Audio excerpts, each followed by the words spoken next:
Hello, welcome to the November 16th, 2021 Club Cubase live stream. I'm going to do a quick audio test and we'll get started here in just a minute.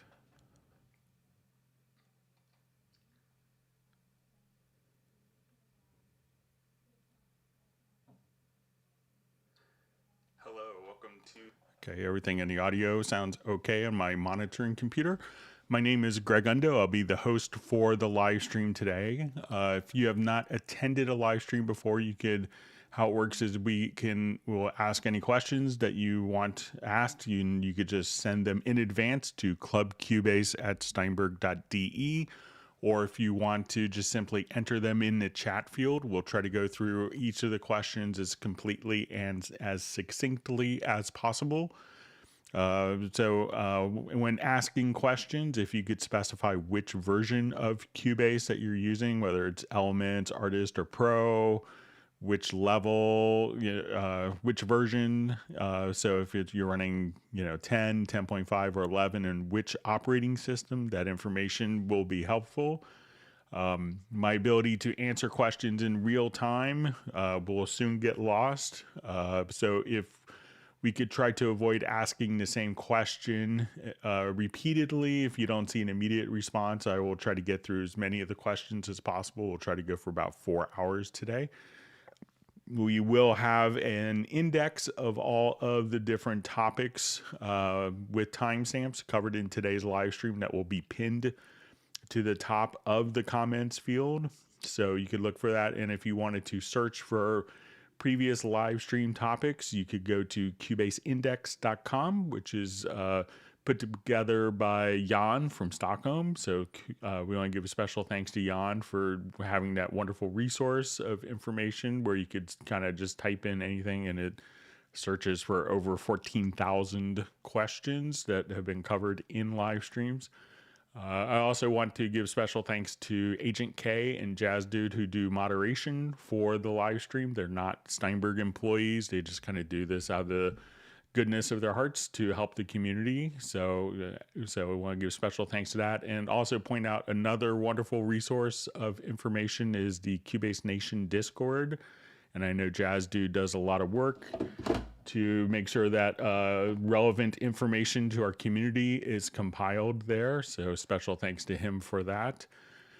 All right, with that, and once again, my name is Greg Undo. I work for Yamaha Corporation of America as a product specialist, primarily focusing on Steinberg products. And I will be the host. I am presenting from United States outside of Washington, D.C. area in Alexandria, Virginia. So if you're watching the live stream live, please feel free to introduce yourself and tell us who you are. I was able to catch a couple of questions that disappeared before the live stream started. So we'll go ahead and get some of those and get back to the rest of our questions. So let's go ahead and start. So I just see using the loudness meter on the stereo out channel. Can you explain how to trim the true peak value to -1 dB TP while keeping the LUFS at around -14 LUFS? Hope this question makes sense. So there are going to be two different meter scales. So when we want to look at let's say our metering for this particular project. So let's say if I wanted to push my meter here.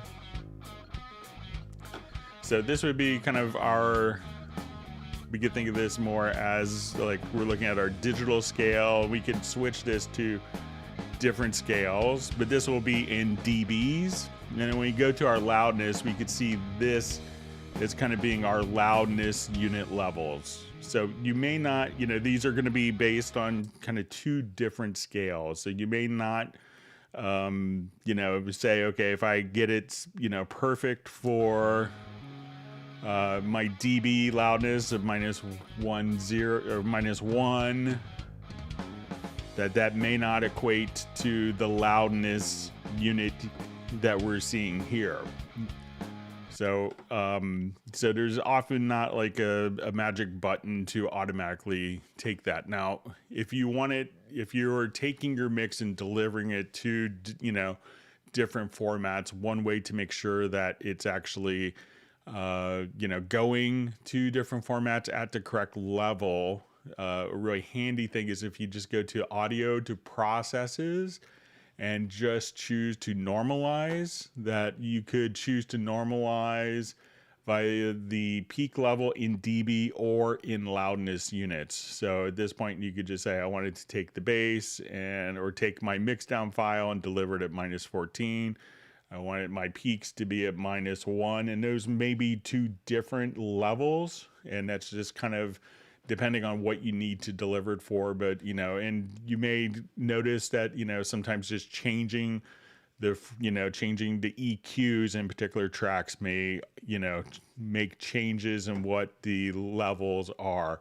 And something else that you could do is just come over here quickly, is just to select your audio mixdown file and go to audio to statistics. And this will kind of give you an idea when it does an analysis that you could actually see your loudness and your peak levels here as well. But the two may be different, and that would be totally, expected. Ideally we'd want to have them be optimum for both, but there's a reason that both of those particular functions and why those levels are kind of being used. So there's not necessarily a direct correlation between those two. So all right, we have Fred Corey Kong. I'll give him a call after the live stream. All right,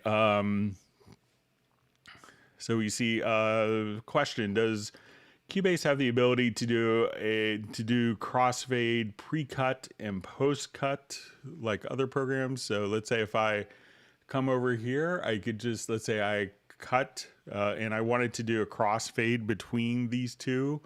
All I would have to do is just hit X, and if we kind of zoom in, we could see that the crossfade has been applied before the cut, because our cut is right here and it's applied to crossfade before and after.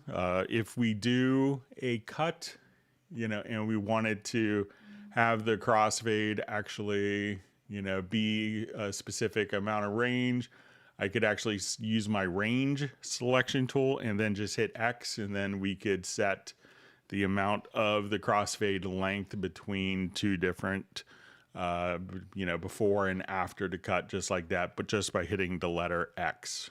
So give that a try. All right, so we see a question. Cubase has 3 options for metering.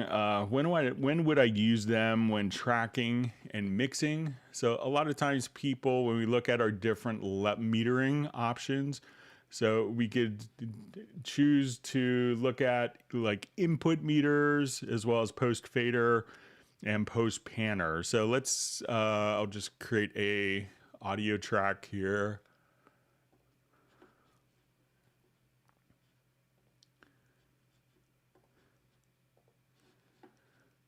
All right, and I'm just going to I'm going to route this to nowhere because I'm going to put a quick test tone on my track here. All right, so let's say I'm going to have my meter here at -12 dB. Okay, so if I have my metering type, my metering point here set to input, we could actually see kind of what the actual tracks are, and I don't have any, I could just, so if I was playing back a particular track, like the bass, I could see at this point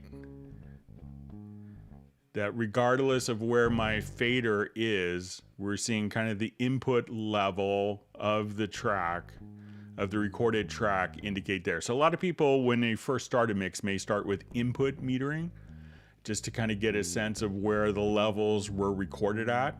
And now if I set it to post fader, we can see that as I adjust the levels here, we'll have that correlate of just the level of what the meter is doing to the particular track. So if I bring this all the way down, we'll see that meter reflect that change, or if I bring it up, we'll see that reflected. And it's not just metering just the input signal. So as you may get started with a mix, some people would switch to that. And as we, get into more of, if I want to be post panner, if we're doing, especially with stereo tracks. So as I adjust my panning here, I could say, okay, we're going to pan this to the right. I would see the panning reflected in the metering as well. So sometimes people may start with input metering when kind of getting a sense of what the levels are, especially if you didn't track a project, if you're just mixing, and then may switch to post panner and post fader as the mix process continues on. All right, so we have a question. Can you walk through this? Can you walk through the signal chain and routing path from input all the way to the 2-bus? So it's going to be pretty graphically laid out from left to right on the channel strip. So if we click on the E of the channel strip, so here we could have we'll have our input source coming in. So we have the track play. We could have it go through inserts, then the channel strip. So let's say if I activated a number of channel strip options. Now, if we wanted the channel strip to actually come in the signal flow before the inserts, we could, at this point, we'll see this little option here. And then we could have the channel strip come before the inserts, or the inserts come before the channel strip. So we could toggle which of those signals comes in first. And then within the channel strip, we could have, like our noise gate, compressor, EQ. We could have tools, which is an envelope shaper, or de-esser, tape saturation maximizer. And we can see that we'll have our EQ represented here. We can have our full channel EQ. And as we adjust the EQ at this point, we could change the signal flow within the particular channel strip here. So if I wanted to have the EQ come before the compressor, we could have that set up. Now, something that isn't visually correlated with the actual signal flow is when we click on the equalizer, we could have the channel pre-section. So here we could have like a low cut and high cut filter. We could increase gain and flip the phase, and that would allow us to actually come before the inserts. From there, we could go to our sends.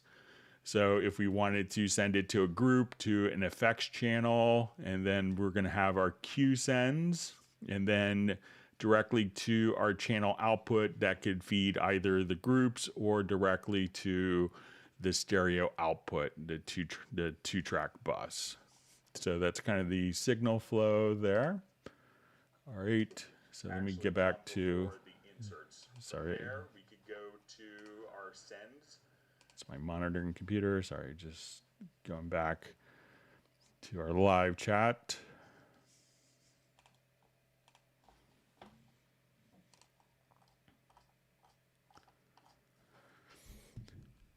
Okay. All right, so we have a question. Hey, Greg.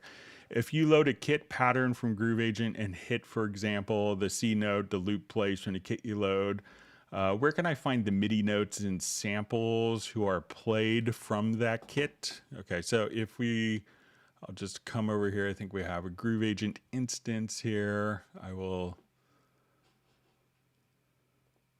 load up my instrument.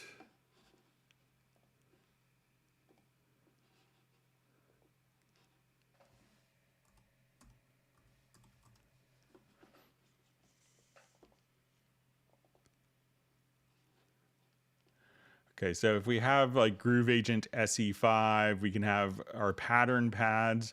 as well as our instrument pads. So if I just wanted to click on, let's say, a pattern pad, at this point I could look at the instrument and visually see which notes are being played in that particular pattern. So I can see this hi-hat, it's using this snare, this kick, and then you may have additional sounds here that are in, and we could just kind of look at the different banks.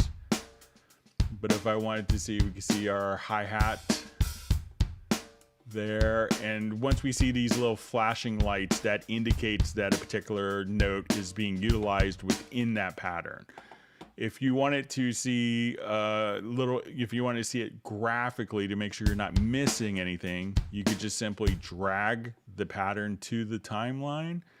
And at this point, we could say, okay, I just wanted to see all of the particular drum patterns, and I could see all of the notes here.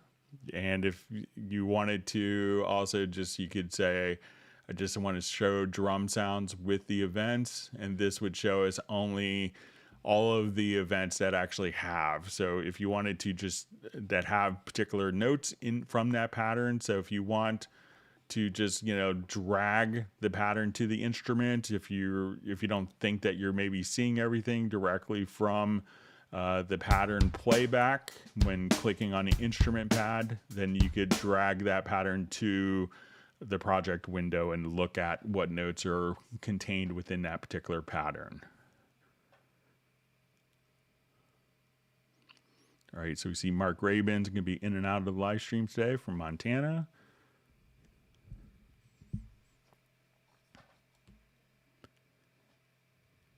All right, so we have Uno Memento from Finland.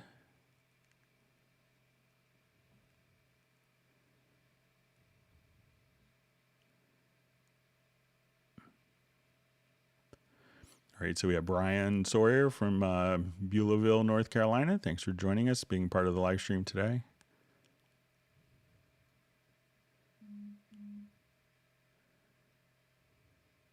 And great to see Cubase Drunky and Matthew Elston from London. We have Dave in Wales.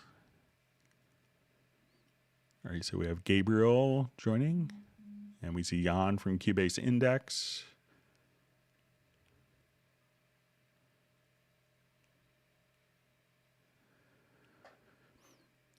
All right, so we have a question from Dallas LaRue, who I believe is from Las Vegas. There was a thing on my old VS 1680 called Optimize, where you could clean up your hard drive and get rid of the trash. Is there a safe way to do that in Cubase? So one of the things that you could do, and sometimes you would see that in older hard disk recorders because they didn't necessarily have a traditional computer's operating system. But if you wanted to clean up kind of, performances or audio parts that were in the project that aren't being used in the project but maybe were recorded, if you go to the pool window here, we can just say, you'll see remove unused media. And then once you do that, we could remove it from the pool, or we could just put it into the trash can. So we could just say, okay, now, if you go to the trash can, you could, if I had unused media, that it would automatically show up there, and then you could right click and remove from trash. So if you wanted to do that, you could just simply do that very easily within the pool, and it'll give you a two-step process in case you make a mistake. That is the end of the world.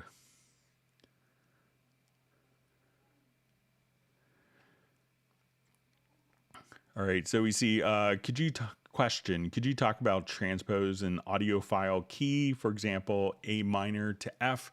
So a lot of times we could transpose the audio, but maybe not necessarily within the key. So we can't necessarily say, okay, take something that's A major to A minor. And if it's like piano, it's not going to, take, the C sharps in the A chord to C naturals, but we can just kind of, if I wanted to take a particular file, we can transpose down by semitones.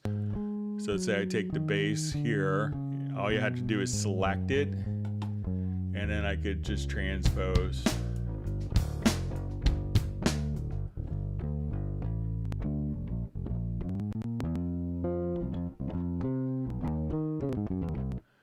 So right from the transpose.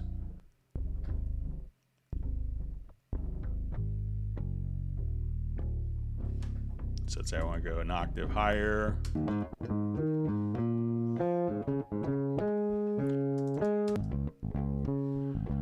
So at that point, we could just, click on transpose right here. And if we wanted to do this kind of globally, there is the capability of doing a transpose track where we could just say, at this point, I want all of the tracks to, go up a major second and then to go back to its original key. With MIDI information, we have the capability of, doing transpose that would be scale based. So if I wanted to come here, for MIDI parts, I could come over to MIDI and say, let's go to the transpose setup. And here we could do, my new scale, the current scale is, A, and then I wanted to go to, F melodic minor, and then we could at this point just choose for all the MIDI data, but for audio it's going to be kind of mostly kind of by semitone and not necessarily changing chords within the audio track. All right, great to see Soren from Sweden on the live stream. All right, we have Tiago from Brazil. Thanks for being here. All right, and we have Lawrence from Rhode Island. Great to see you on the live stream, Lawrence. All right, and we have the Cube checking in from Melbourne, Florida. And we have Trance 2020 from Berkshire, UK. And we have Rick France from Oregon. Jason Sykes checking in from a hotel in Manchester. He's on a work trip. All right, so we have Jesse Carmichael. He'll be our celebrity attendee today for checking in from Los Angeles. You could Google Jesse. Great to see you on the live stream. Hope you're well.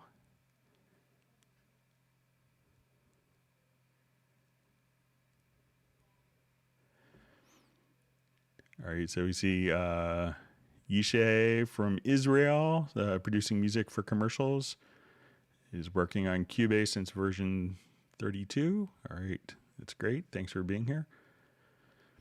All right, so we have a question from Matt Elliston. Hi, Greg. Is there a way to make Cubase 11 Pro automatically not add MIDI inputs as all by default in the inspector, please? Many thanks in advance, Matt.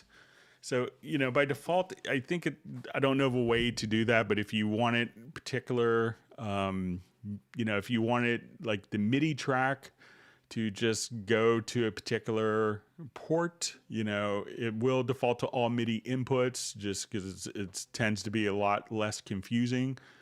But if we come over here to your studio setup and we go to the MIDI port setup, if you wanted particular channels to not be a part of the in all MIDI input ports, you could just uncheck directly here. So if you only wanted one particular controller to be doing this, so that perhaps your MIDI controller, that's transmitting over Mackie protocol, does not play notes when you hit different buttons like transports, you could just simply come here and take the in all MIDI inputs off for all the ports except for your one keyboard, but it's going to default to the MIDI input port to be all MIDI inputs, just to make it easier for MIDI to communicate into the system. But I'll pass that along. All right, great to see Tim Weinheimer on the live stream from Mission Viejo, and we have John Costigan from Kenosha. I don't think there's anything going on in Kenosha this week, John. So hope everything will be safe for everyone in Kenosha with whatever happens.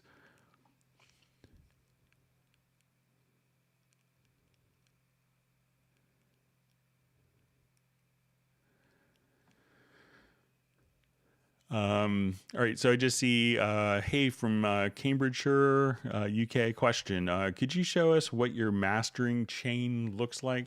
So I generally don't have a particular mastering chain. Let me see if I could.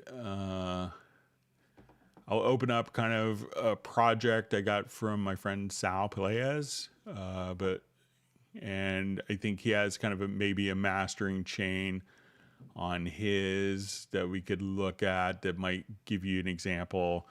I tend to try to get it sounding really good without utilizing a mastering chain for the mix. And like when I do mastering, then I'll kind of use mastering chain. But I'll just take a look at this project I got from a friend, incredibly talented guy. So, but his mastering chain was just a multi-band compressor, and this is probably before some of the plugins were in. So I also have a studio EQ, a stereo enhancer, and then a maximizer. So this is, just kind of, we could play this project here kind of with the master chain on or off. So let's come over here. So let's say I'll just kind of take, and then we'll turn to master.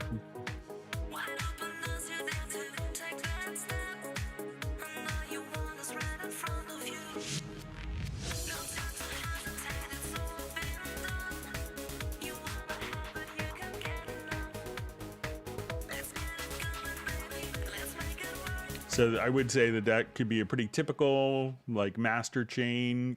I try to avoid kind of making kind of mixing decisions based on like mastering, based on mixing into the plugin. So, some people are really successful at it and are very accustomed to it. Maybe it's just could be a bit more traditional in my approach, but I'll try to make everything sound really good by itself, and then hopefully not need a huge mastering chain. So.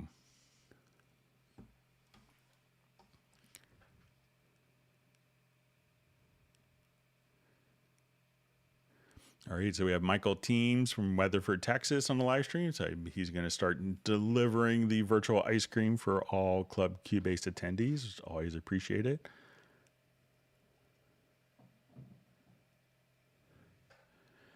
All right, so we see a question, help, having an issue where Cubase all of a sudden stops passing audio to my UAD Apollo interface. I have to create a new file to get my audio back. Meters show fine, but no output. Tried the usual fixes. So one thing, I'm not sure if it's a USB interface or if it's like Thunderbolt, but one thing to check if it's a USB interface. Often one of the things that can cause issues like that is when you'll see it on, if we go to the studio setup, and then if you go to the audio system, and if you're on the Windows platform, I'm not sure if you're on Windows or Mac, but make sure that one of the things is that you have on a Windows platform, I believe under the advanced options, you'll have this little thing that says, activate or utilize Steinberg audio power scheme. Make sure that that is checked. A lot of times what happens with different USB ports is they can sometimes be throttled, where basically they get slowed down to save on CPU consumption, especially with the laptops where, they're one of their big priorities and one of their big metrics is, battery life versus how much CPU usage that they're doing, and they could get longer battery life kind of choking your CPU. So that's one thing that I would check if you haven't done that. But if you could give us a little more information, if it's USB, if it's, if it's going to be Thunderbolt or Mac or PC, that would be helpful. All right, and Michael Teams wants people to hit the like button. So if you do learn something throughout the live stream, just just make sure that you do hit the like button.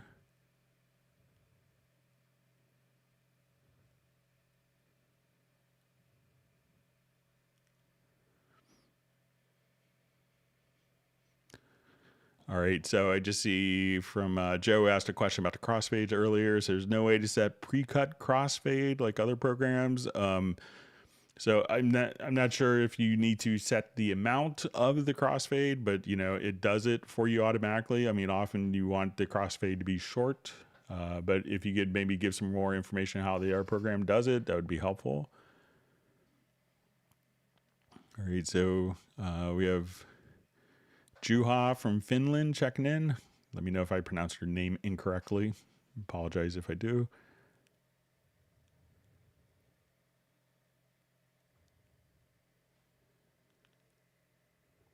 All right, we see Randy Lee in the live stream. Okay, so we have a question. How do you set up artists to hear themselves in the headset such that they can hear a mixed vocal, including auto-tune, etc.? So generally, if you're tracking, like some plugins will have latency that could be a bit offsetting for vocalists, but the one thing that you want to do is make sure that when you come over here and you go to your studio menu to studio setup and you select the audio interface, that you go to the control panel. And when we go to the control panel here, what we could do is you'll see just a little setting here for direct monitoring. So if you have direct monitoring, depending upon your audio interface, this will often take the signal directly from the input and pass it to the output so that we could monitor without latency. And how it does that is it basically takes the signal straight from the input, routes it directly to the output, and not through the mix engine that's going on and the effects that are being introduced by the software. So if you have direct monitoring turned on, you're not going to hear the effects as you're recording. So first thing I would do is just make sure that you have direct monitoring turned off. And then you should be able to monitor with the effects as you're tracking.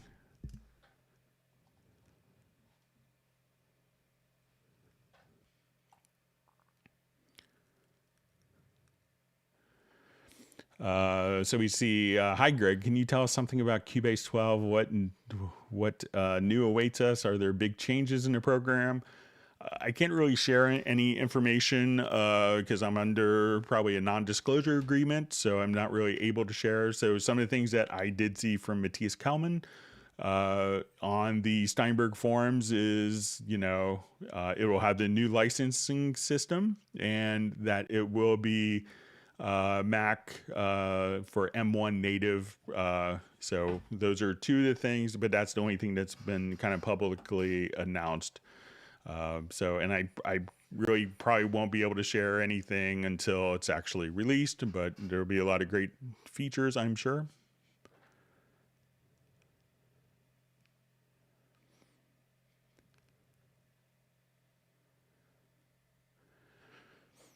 All right, so we see a question from Tiago.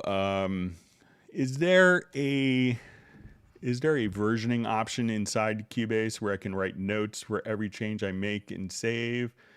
Save version does not indicate changes were made in a clear manner.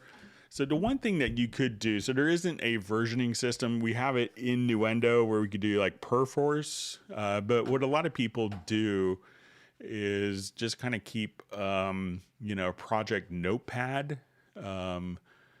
So you can see Sal here has left a project notepad here. So we could just come over here and you could just kind of leave this open and make notes within your project notepad so that this is always, and the notepads could also be on individual tracks.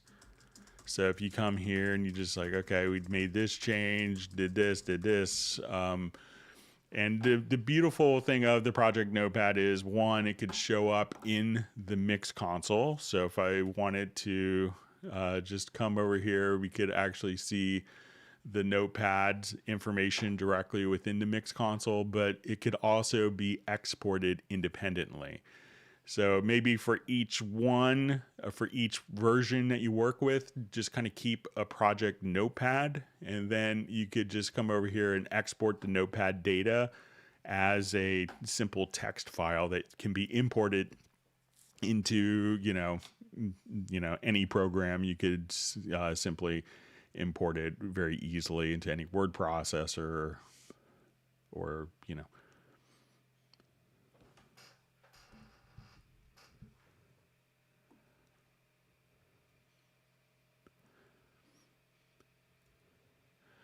All right, so a question, can you go through a quick grid snap tempo setup? I want easy access to change these for when I cut up pieces and move around quick. I want them to snap to grid. All right, so let's say I'll just do a new project, just kind of start this off.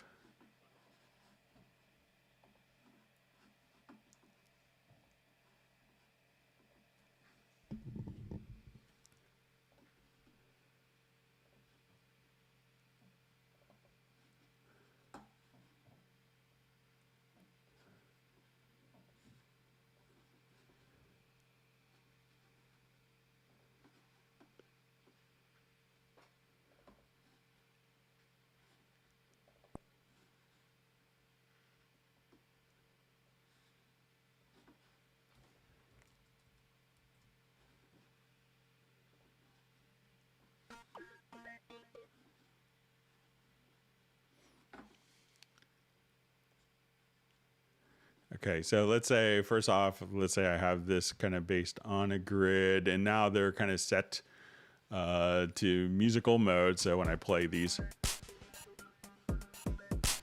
they'll be in time. So if they're not in musical mode.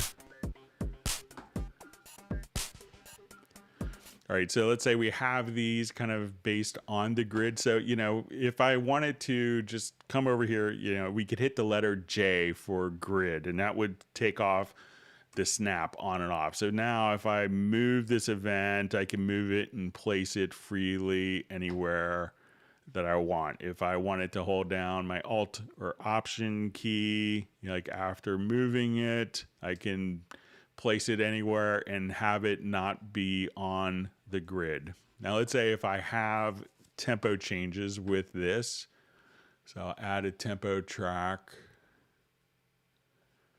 and let's say at this point I want the grid to go from 120, let's say, to 140 right there, down to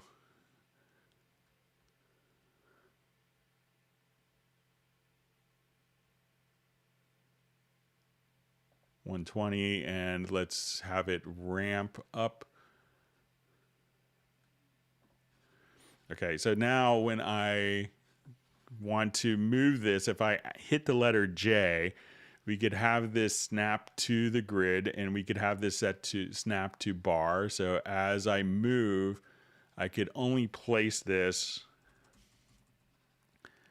at a bar, or we could say I wanted to place it by beat. So now it's only going to fall on the beat regardless of the tempo change. So, and at this point I want it to be set to the quantized value, and this could be helpful if you want it to be, okay, I want this to snap to quarter note triplets. So now we can see that we're going to get quarter note triplets as we move the events. Now this grid that we have snapping to bar and beat can also snap to different values depending on what our master time is. So if I wanted to come here and say, okay, now I could have this snap to seconds, that my grid divisions here will change. So once it's set into time, we'll see 1,000 milliseconds, 1 second, on 100 milliseconds, 10 milliseconds, 1 milliseconds. If my master value here is set to time code, we could have this set to 1 second, different frames, subframes, and if it's set to samples, we could move this down to the sample resolution. So depending on whatever you want, so once you have the master timeline kind of set, you'll see that the quantize values or the grid values will change and be dependent upon whatever is going to be on the master timeline. So as I just wanted to select, let's say, these two events, and let's say while it's playing, I will duplicate that. These will just kind of automatically, since they're musical mode, just speed up.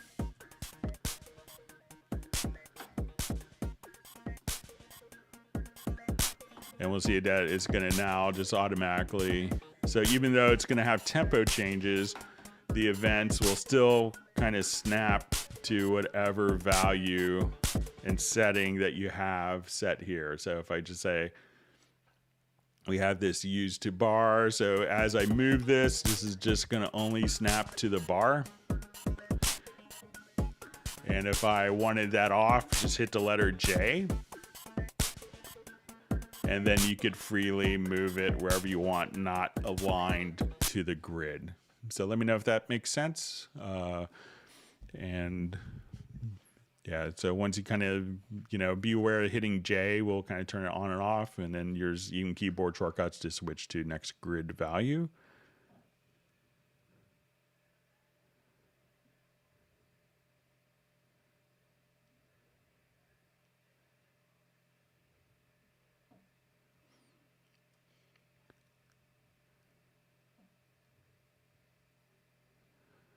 All right, so we see Michael Teams is very proactively donating ice cream to group members.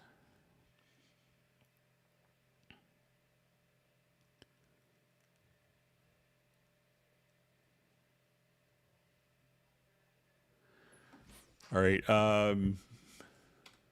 All right, so we just see a question. When running out of MIDI tracks in Elements, one can do audio out of the MIDI files and erase the MIDI track. But later, one might want to edit the MIDI for that instrument and sound for the MIDI played. All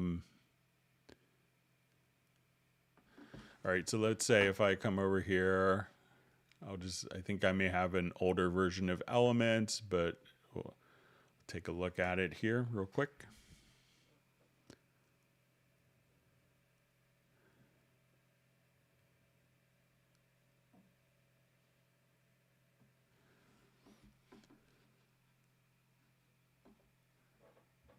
Okay, so, and then, and it says, so making a MIDI file export for safekeeping might be wanted, but then loading the MIDI exporting it, can you import and don't know what instrument and sound that's played? Okay, so we'll take a look at a couple of different options in Cubase Elements. I'll try to get the Cubase Elements 11 installed for next live stream. Sorry about that.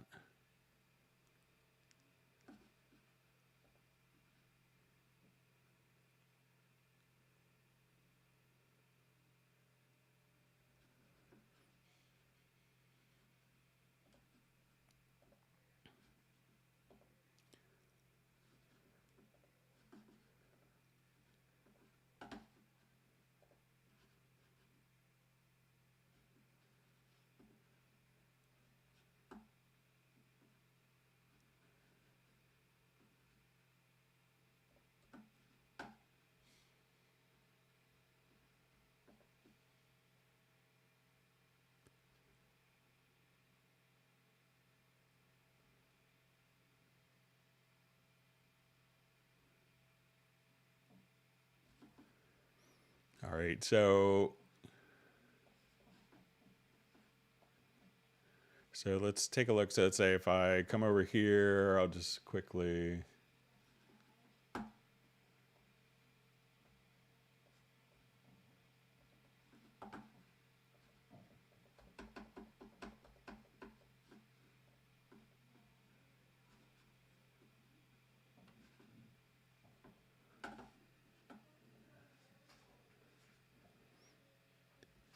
Okay. so I don't think that there's...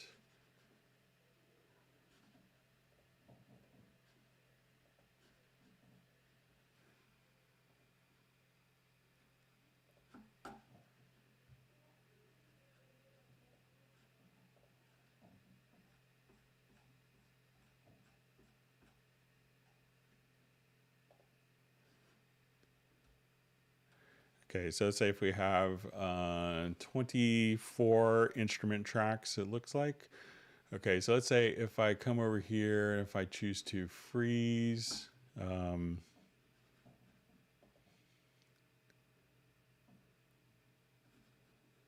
if we can now add another instrument track. Okay. So it doesn't free one up, but I will...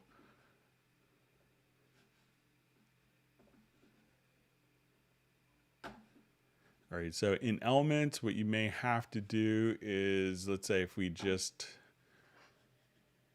one thing that you might be able to do, Soren, is just to come over here. Let's see if we could export. If it's set up to virtual instruments, is maybe export MIDI loops. And the MIDI loop itself would include not only the particular MIDI data within the instrument, but it would include the sound that's being routed to. So maybe if you just wanted, so MIDI file could do that. And but the MIDI file, as you mentioned, may not actually include the particular instruments.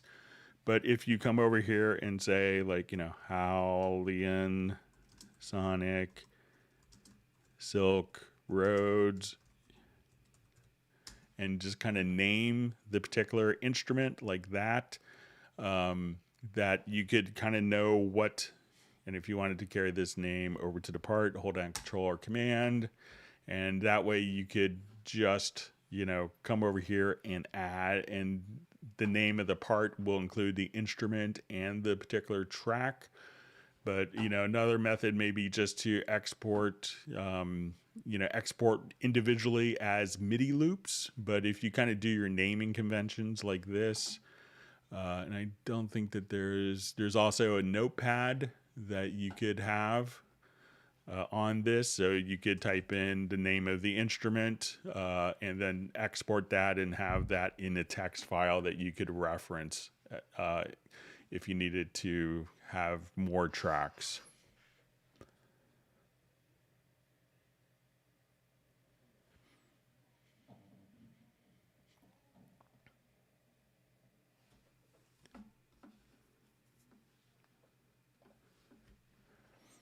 Okay.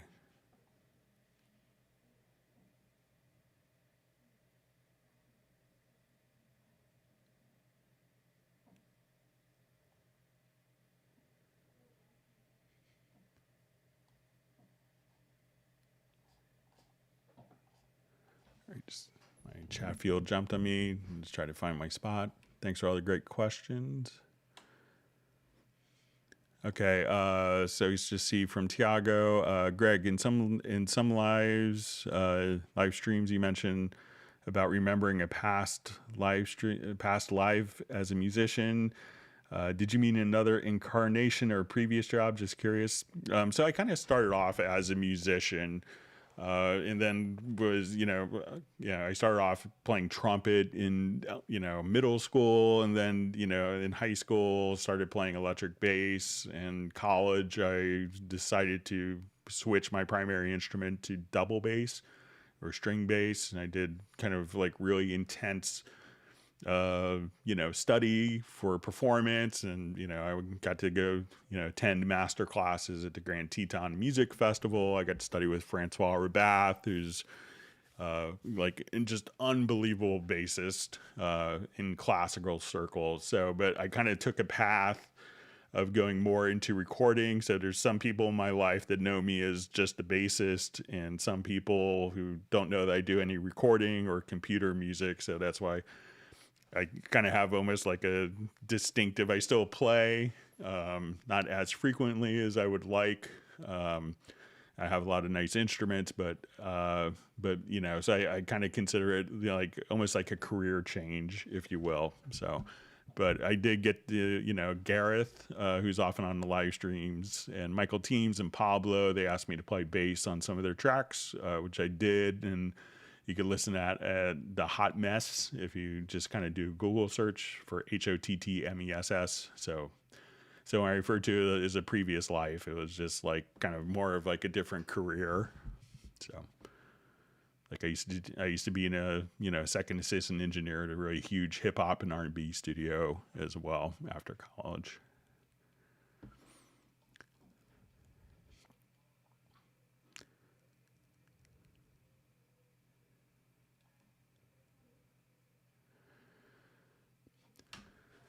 Okay, so we see from Randy Lee question, can I export a click with arrangement markers, i.e. verse, chorus, bridge, etc.? Thanks. So if you come over here, let's say if I export, let's say I had a tempo track, which could be utilized, you know, which could play back click tracks in, you know, just about any program, could interpolate that. But I'm going to, let's say, add a marker track. So if I needed to export this to other programs, I could come over here and let's say I'll click on the E button here or hit Control or Command M, and I can say intro, verse, chorus,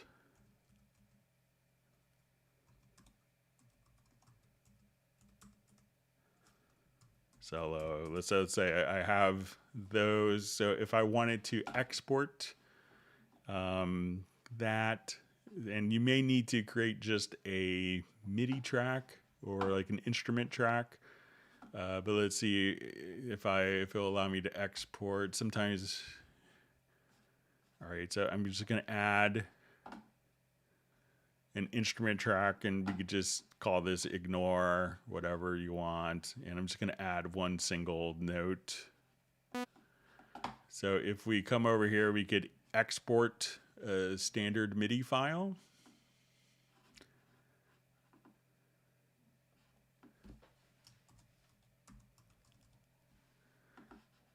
And I'll just put this to my desktop for now. And then we could see that we could export the inserts. We could export markers. So we have different options. So we'll just say,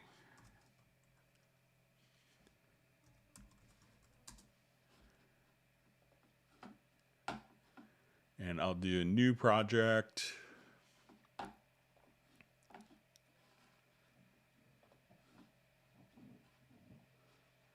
And we'll import a MIDI file.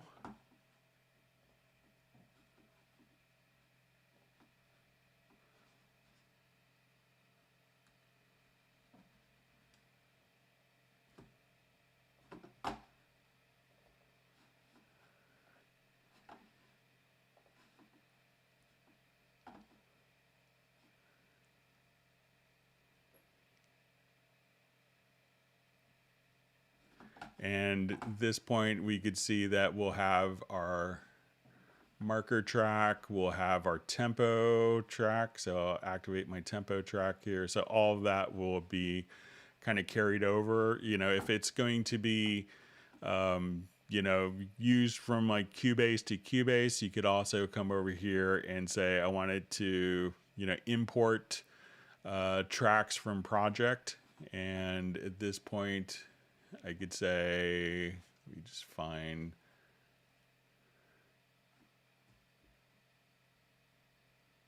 something that has some.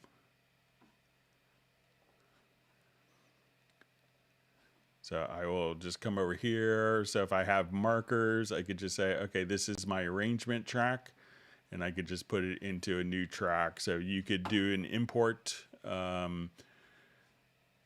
So if you go to import tracks from project, you could import like marker tracks and, you know, stuff from other Cubase projects, or export it as a standard MIDI file, but realize that you may need to just have one kind of empty blank part and just call it ignore or whatever you want. So you know, that's how you could get it in and out to other programs.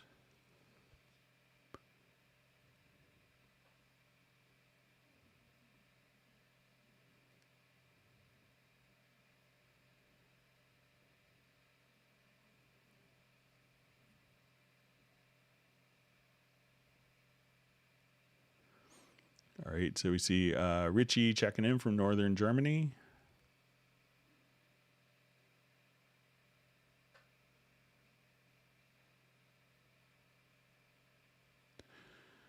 Okay, so I just see, hi Greg, hope you're doing well. Cubase 11 Pro Mac, I've changed the fader scale to plus 12 dB to match with Avid controller, but in the mixer Cubase, it stays at plus 6. Any ideas how to fix this? So let's just do a new project.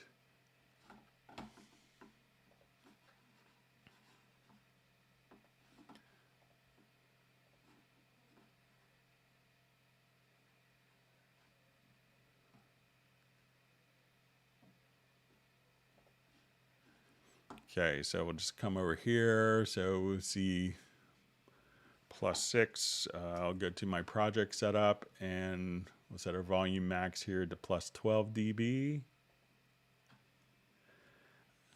All right, and I'll just save as.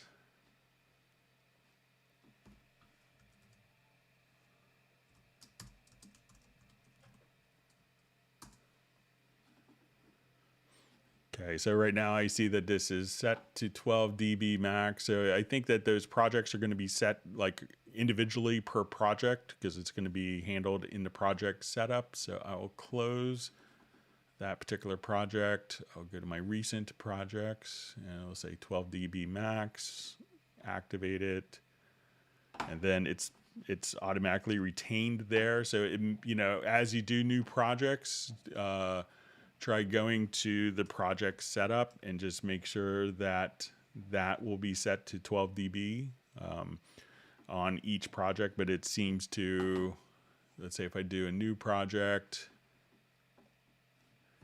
create empty, and go to our project setup, that it seems like it's stayed. You know, that setting has been maintained, but it will, you know, but you may have to, it may not automatically set it for, once you set it, you may have to go back to projects that had plus 6 dB selected and just change it there as well.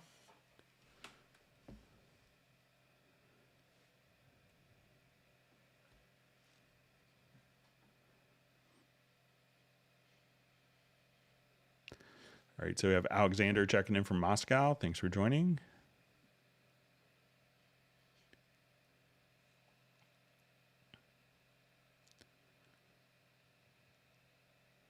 All right, we see Ted Springman's on from Sherman Oaks.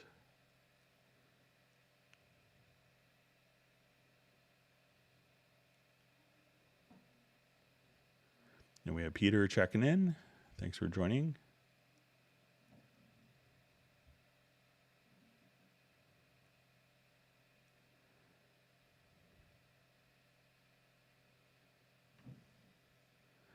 All right, so we see a question. How can you colorize with an easy way the used pads in Groove Agent?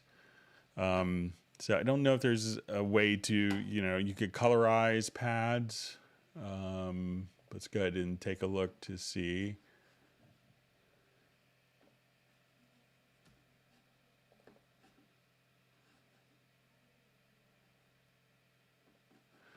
So I don't know if there's a way to automatically select, you know, based on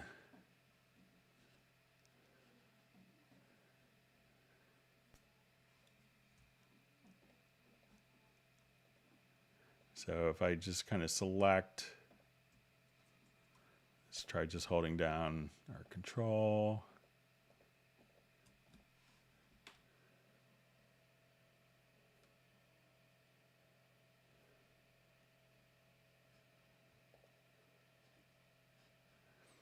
So, you know, I mean, we could select, so, you know, you could individually select, but I don't know a way to, you know, select the particular pads that are, you know, triggering notes in a particular project. But if you wanted to just right click and set the color accordingly, you could do it like that. But I don't know of a way to colorize based on if it's within the project or not, the pads. So you might have to manually do that.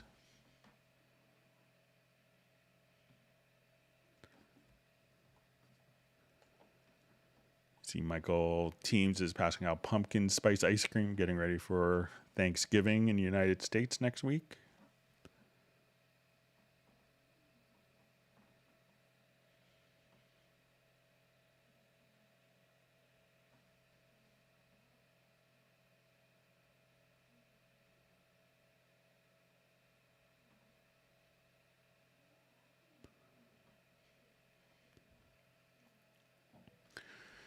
So we see a question, what's best to start 44.1 or 48? And in our question, some Cubase users told that better to create music in 5.1 than in standard stereo. Is it true? All right, and how can we convert 5.1 to stereo?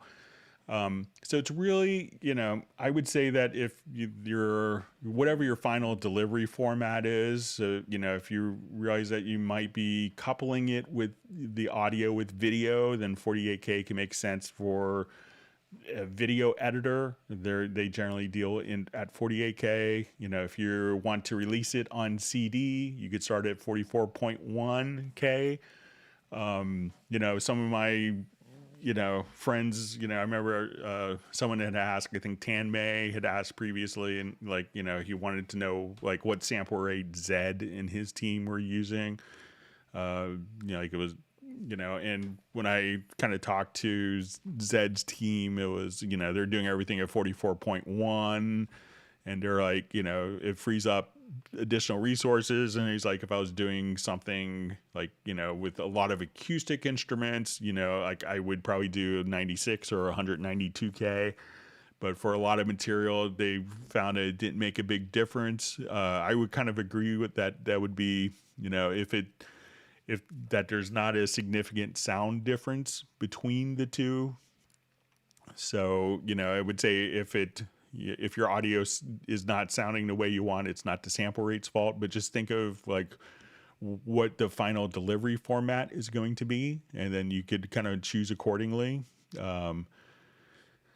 So the second question, some Cubase users told me it's better to create music in 5.1 than in standard stereo. Is it true? Yeah, I think that 5.1 is really interesting. The problem is that most people aren't able to properly listen to 5.1.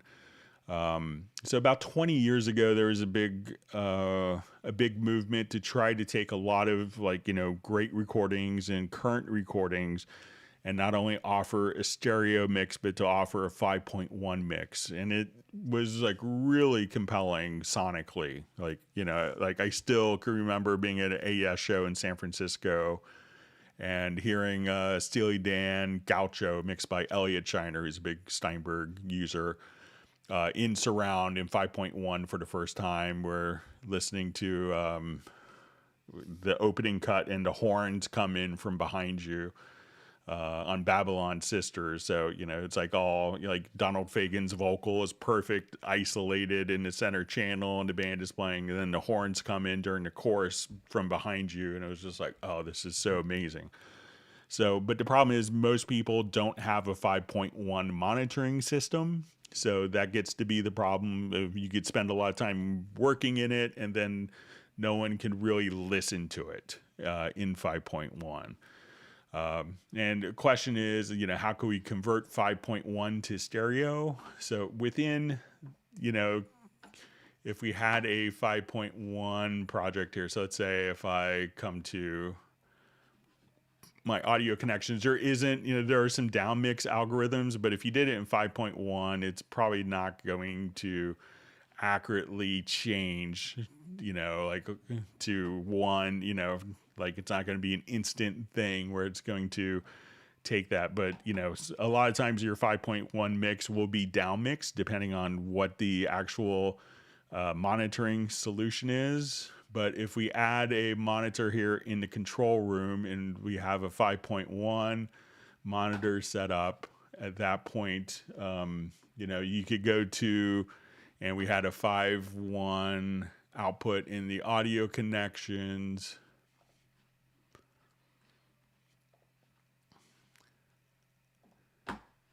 And I'll just add an audio track.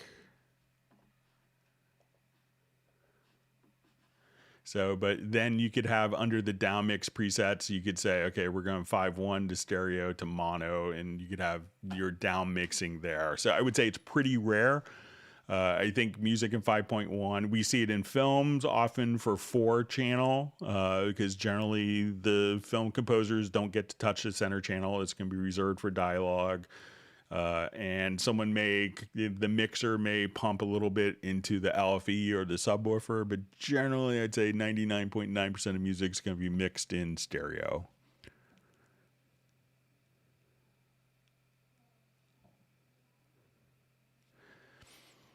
Okay, so we see, thanks for the answer about Groove Agent. And so this question, where can I find the samples from the kit you load? Where is the library?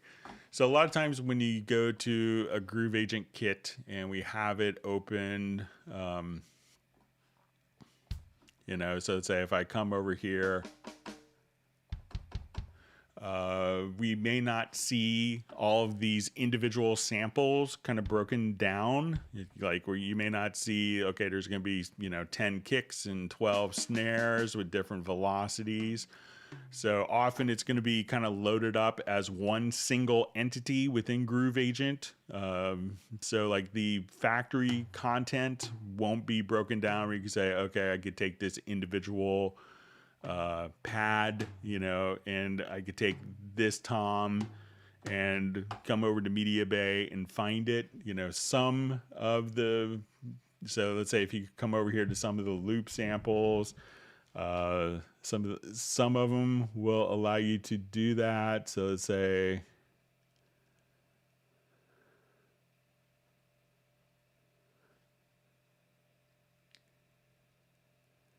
think if we go to,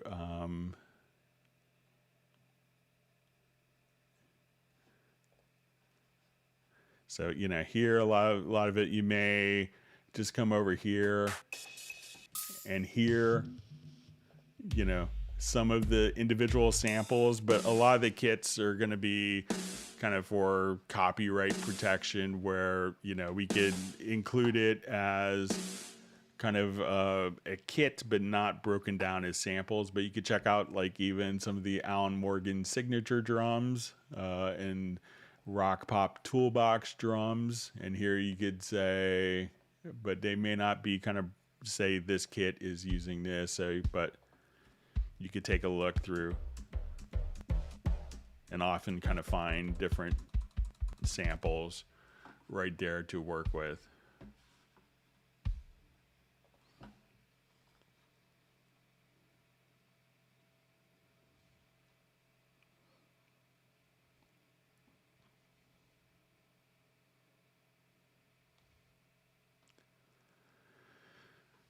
Okay, so we see, are there other drum programs already where you could create the drum map from the instrument? The only one that I know of where it's, specifically a feature is going to be Groove Agent. I don't think it's a limitation, but I don't think other ones are really kind of set up for that particular functionality. So, but there are a lot of different drum kits that will have drum maps already available for them.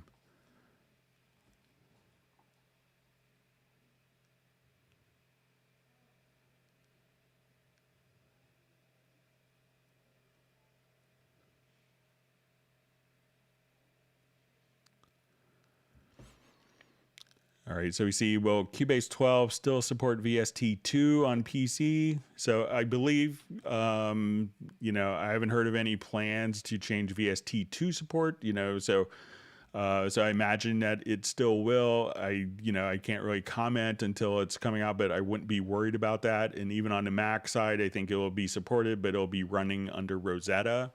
So...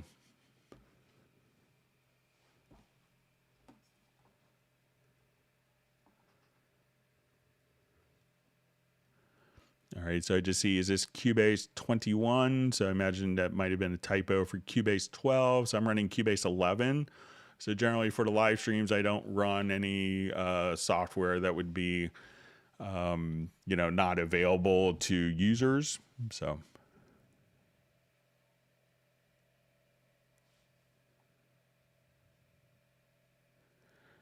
All right, so we have Chris from Portland, Oregon checking in, and we have Erdi from Istanbul. Thanks for joining us. And Dimitris from Greece.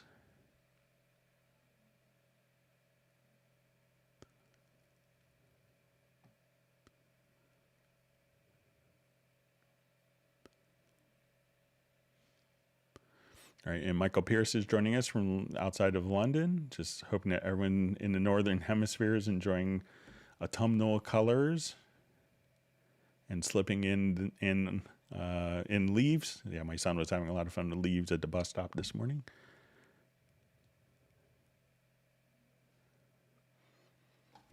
Okay, so we just see Greg regarding transpose F to A minor. Isn't it possible to do this in a logical editor? For MIDI stuff, you could do it in the logical editor or the transpose setup. And to do it in the logical editor would be just to come over here. I'll just select a quick.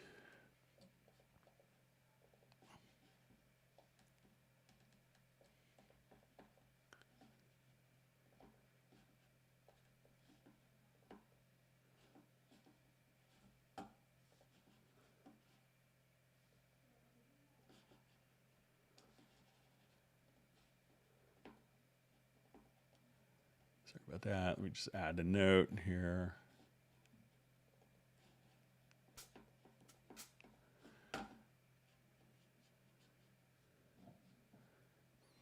So if you want to do it from within the logical editor, you could say, okay, we want to transform, and we'll say type is equal to notes. And then we could just say here, we're going to say value 1, which is the pitch of notes, transposed to scale. And then you could say from to, let's make this into F major.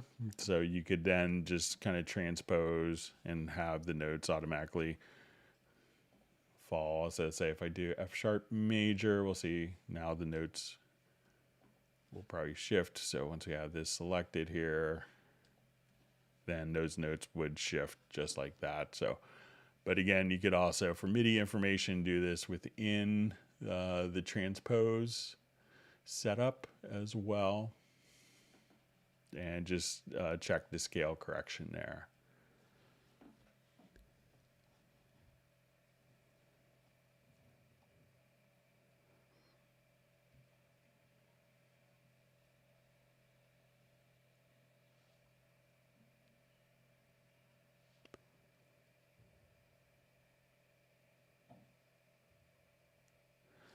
All right, so we have Sri Lanka checking in. Thanks for joining us.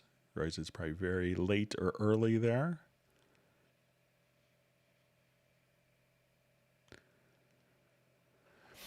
All right, so we see question. So Cubase getting away from the dongle. So yeah, starting with Cubase 12, there will be a new identity system. So it won't be using the USB e-licenser anymore.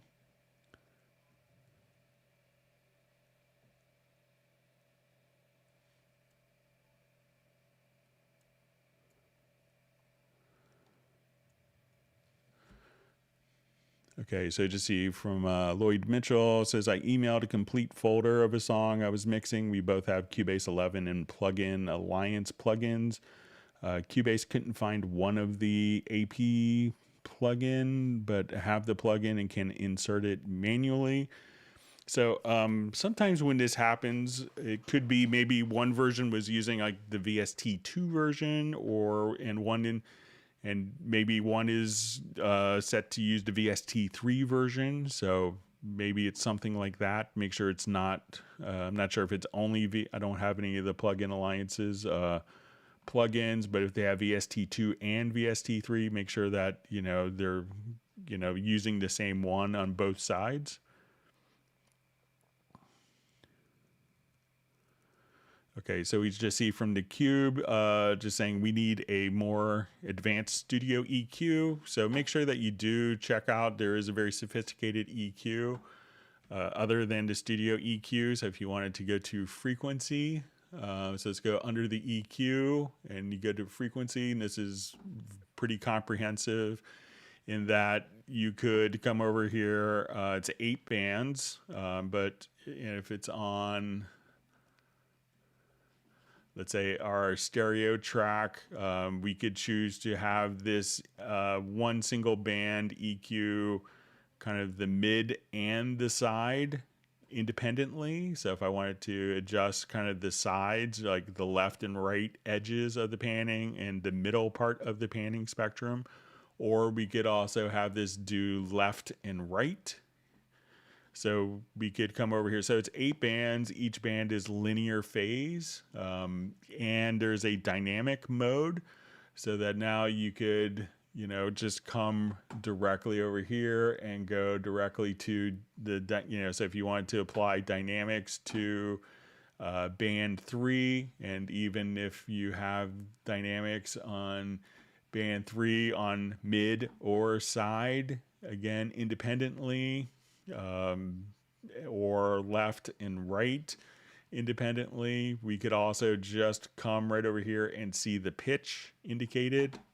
There is kind of a unique listen mode where you're only hearing the frequencies that you're affecting when you adjust the EQs. And there's also, once we get into more of the dynamic mode, so if we introduce the dynamic mode, you could have, 8 bands that are sidechainable independently. So if you need a more sophisticated EQ, definitely check out the frequency EQ.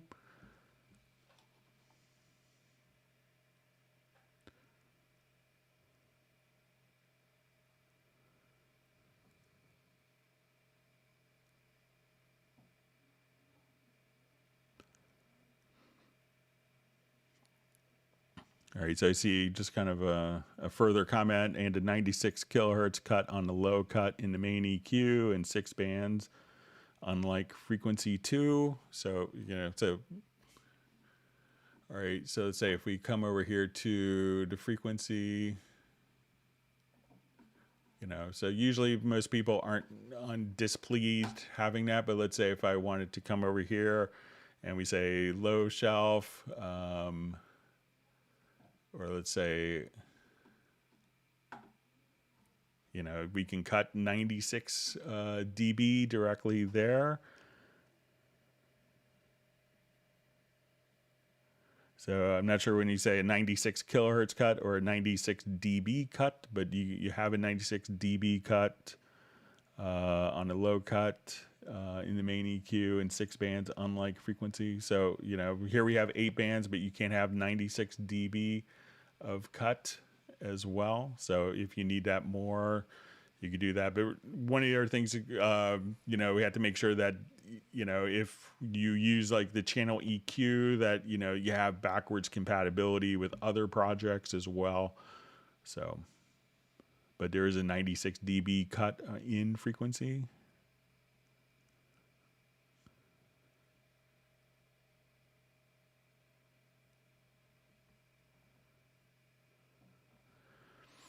All right, so we see a question. When I drag and drop an audio event on top of another, and then I open up the lanes, they are still on top of each other since Cubase 9. Before that, it would stack up in lane 1, 2, 3. What happened?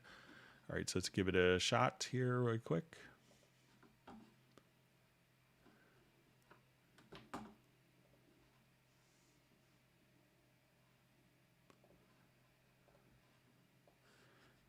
All right, so now I have that file. I'll drag that file.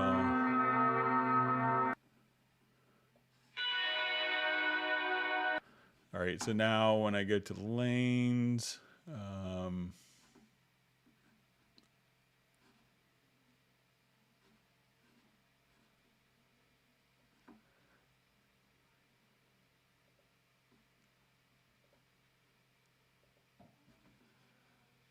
all right, so looks like it's, and let's see if I just kind of drag it. I'll have to try this on 9, but let's say if I just kind of drag it to different lanes, initially. That, so once you have the lanes open, but I thought that it might behave. Let me just try and see if I have, if delete overlaps makes a difference.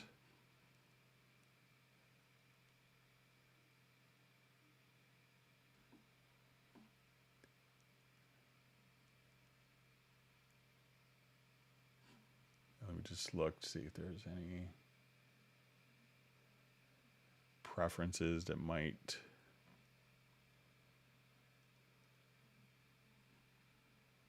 affect this.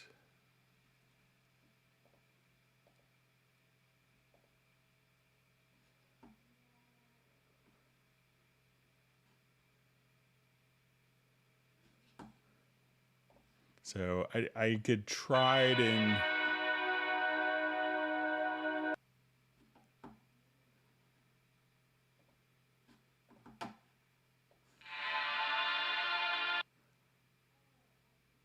So here, when I go, let's see if I.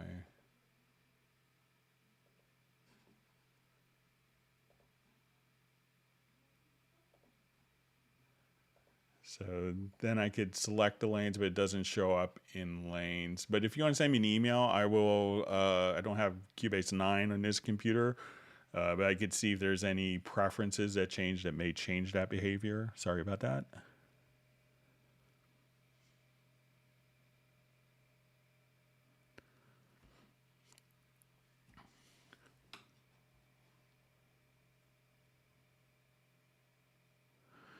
All right, so we just see, hi Greg, is Steinberg planning to implement pitch follow to frequency 2 EQ or some other? So I'm not sure if pitch follow is something like I had kind of passed on a feature request a number of years ago, maybe for like the EQs to follow the chord track. But if it's something like that, I'll pass it along again. I haven't heard of any plans for frequency 2 that could be discussed yet, so. But I'll definitely kind of mention that, Conrad. Thanks for the suggestion. All right, so Michael Teams is saying whack the like button, keep Greg employed. So that's a good thing, so I'll agree with that.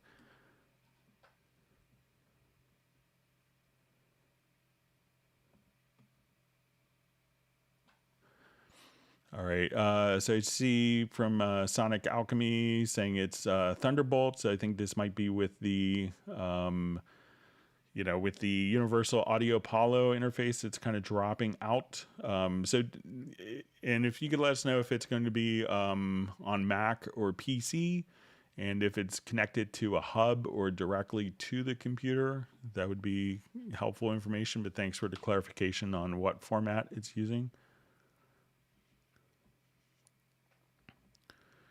Okay, so we see from JIP, sorry for a hijack question. Sorry for hijacking his chat. So there's no hijacking. Everyone's free to ask questions.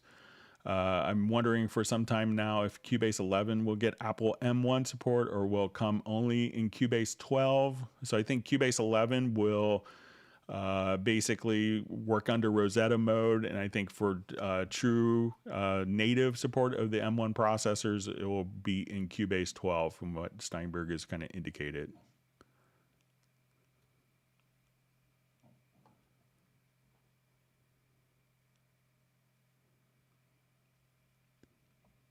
And it's a tremendous amount of coding and work that's going on to make that happen.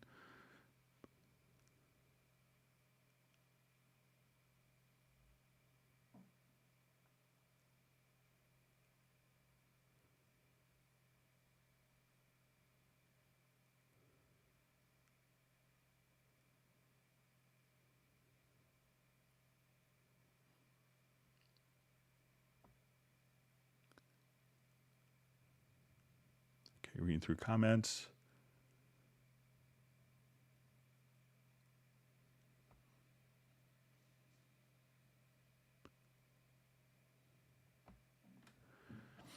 Okay, so we see question. Hi, Robert from Croatia here. I'll try to make it quick. Thank you for sharing your wisdom, Greg. Could you tell me what's the best way to start mixing a finished arrangement? There's no real set rules by any means. One of the things that I like to do is, like when mixing, most people will tend to start, depending upon the project, but, if you're doing like a typical band type of arrangement, most people will kind of start at the low end. And they may kind of start, like drums. So some people will start, a very common way is to kind of start with drums and just say, okay, we're working on this. And okay, I have my kick drums and I want to make sure that, these, if I'm working with real drums, that they're in phase, there's no phasing issues. Try to eliminate all those, bring in your different elements here. So make sure your drums are sounding good. If you're doing like overhead drums, and each project's going to be different. So, and then often I would make sure that the bass and drums, that you have a nice foundation. And then, start to add guitars and realize that, when you are adding guitars, and I always like to think of it kind of like, if we were to look at maybe something like a quick sampler track just to show a visual, when I did mixing, one revelation for me was, okay, like if I envisioned a piano, I would say, okay, I want it to have frequencies represented in the low end, the mid range, and the high end. And if we were to think of a drum kit, a lot of instruments are kind of set up this way. So you go, okay, we're going to have our kick drum, our toms, our snares, the mid range, hi-hats and cymbals for the high end information. And the bass, even though you think it's mostly going to be low end, you hear all the harmonics on bass, especially like with round wound strings. Try to have that. So try to have different instruments, but try to have kind of a balance of different frequency ranges. Because if everything is in the low end, it's not quite balanced and it won't sound right and translate. If everything's in the mid range, that might have been good when everything was played on AM radios, but not, when everything is going to be mixed, and monitored on headphones or in stereo or on your computer, so it's hard to say, exact, rules. Every project's going to present unique aspects to it, and especially depending on different instruments. But, those are a couple of rules of thumb, just envision like, just have your piano here and figure out that you want, a broad, you want a representation harmonically within these different frequency ranges, and different instruments, should be balanced harmonically, if you will.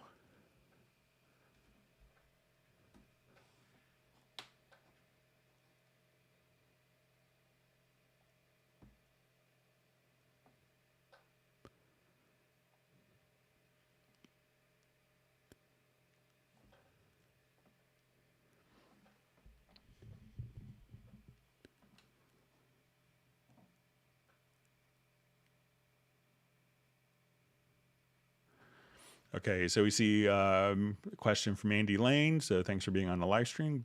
Glad you could join us today. So Greg, can you do a tutorial how to set up a microphone for Cubase? So generally the microphone is going to be connected to an audio interface. Sometimes there are USB microphones. Like I have a Shure MV7 that I'm using, and this could work, either XLR or USB. So if it's going to be a USB microphone, you would just come over here and we want to set up your audio interface, and I'll just say I want my audio system to go out of my Shure MV7. All right. and I want, so now I may need to adjust my connections, my audio connections under Studio. So we can say, okay, now the output can go out of the Shure MV7, and this will make sure, so I'll just go to my control room, and when I do this, you won't be able to hear it. And my inputs would, I'll just say we're gonna come over here to a preset. So let's say I want mono in, and I'm going to just say, okay, we're gonna have this from my Shure MV7. So as I come over here, I say we're gonna go to record. I can add like a mono track, and at this point I could record, and you can just, record directly from the microphone right in. If it's going to, so you could do that. Now, if you want it to have it connected to an audio interface through like an XLR connection, if it's a condenser microphone, make sure that you have the actual, that you have the phantom power enabled on the particular audio interface. And that may also be labeled as phantom power plus 48 volts. And that's what condenser microphones would need. If you're using a dynamic or ribbon mic, generally you don't need that. And then once you have your audio interface defined in your audio system, so let's say I go to my Steinberg UR24C and I hit OK. We want to make sure that our inputs and outputs are mapped, that at this point, you want to place the track into record, make sure that you have, the particular input routed where we have the microphone connected. And then you want to just, activate, record, enable, and monitor. And that's kind of all you have to do. And that will start to record your microphone, whether it's USB or an XLR connection. So.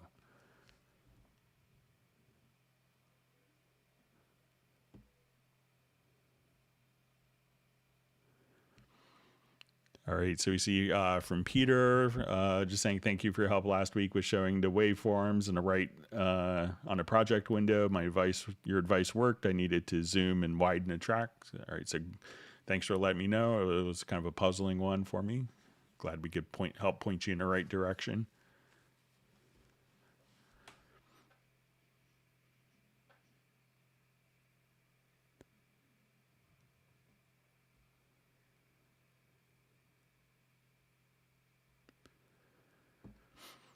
All right, so I just see a comment, and this is, I think, from Cubase Junkie to Mandy. Says, I got a new way of being on the scale by using the transformer in the MIDI inserts. So one other method, if you wanted to automatically transform to fit within a particular scale, is to, you could do this in, let's say if I have an instrument track here, so just for other people's benefit. So if I am playing a particular scale here, so let's say I just play like a C major,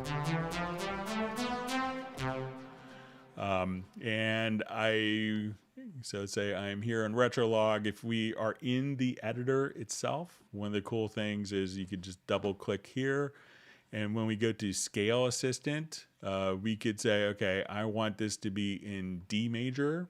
And then we could just say snap live input. So now it's only going to play notes.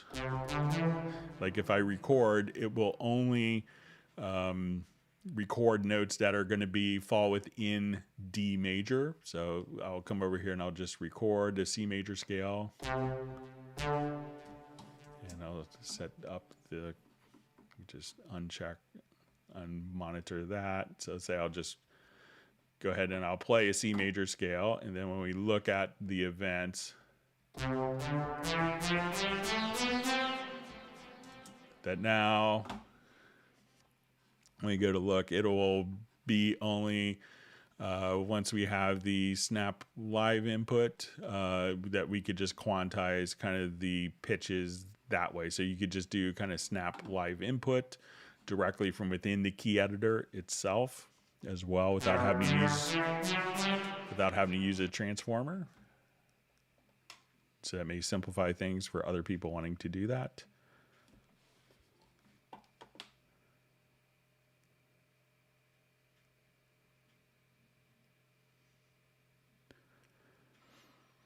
Okay, so we just see another question. Having trouble figuring out how to set locators for indicating the area for exporting. I followed the manual, but not sure what I'm doing wrong. All right, so let's say if I wanted to export like this entire project. So right now I have my left and right locators kind of set randomly. So if we select like an event that's the length of the project, you could hit the letter P, like parts to locator, and that would set the locator range automatically around the selected event. So if I have this event selected, I could hit P and it will just export just that particular range. Now, if you wanted to export just kind of, you know, cycle markers between songs or between two markers. So let's say I'm here and I wanted to drop a marker there and a marker here, and I just wanted to export, like, you know, maybe something that was non-linear. So, you know, if I wanted to set the range, I could just come over here, and with the range selection tool, you could double click on the marker track and then hit the hit P, and that would automatically set the locators. Now, if you're using the range tool a lot, you may want to have the locators automatically follow the range tool. And that's a preference that you could enable. I think it's just under editing, is cycle follows range selection. So once we have that enabled, anytime that I do a range selection, the markers would automatically follow. So when we do an export audio mixdowns, can be based on the left and right markers and what's included within those. So let me know if that helps.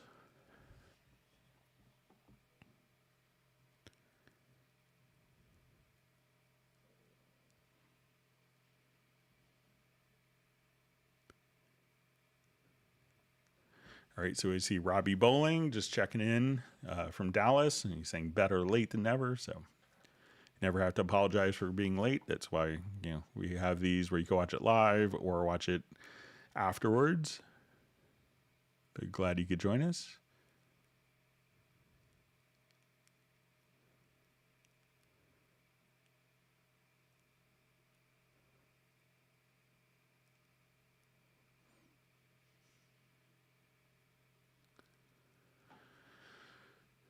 All right, so we just see a question. Hey, Greg, is it possible to change the CC data of multiple parts if I select them all at once? Can you edit CC1 at the same time for multiple tracks / parts that are selected, for example? All right, so let's take a look. So there's a couple ways of doing this. So if you wanted to draw it in, you may have to kind of cut, copy, paste, but I'll just duplicate this track a couple times.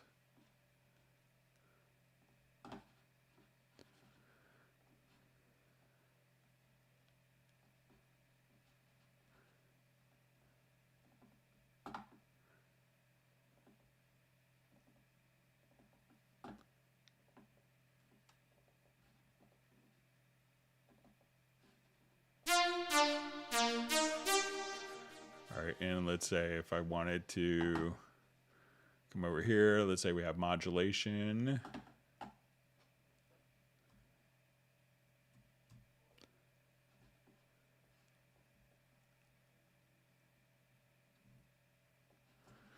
Okay, so if I'm here, let's say I have all of these parts selected. You know, one of the ways to do this is, you know, just to come over here and you could re-record data. So for some reason my mod wheel on my controller isn't transmitting. So if you record the modulation data, you could record on all of the parts at once. So let's say, for instance, if this was pitch bend, I could come over here and just record.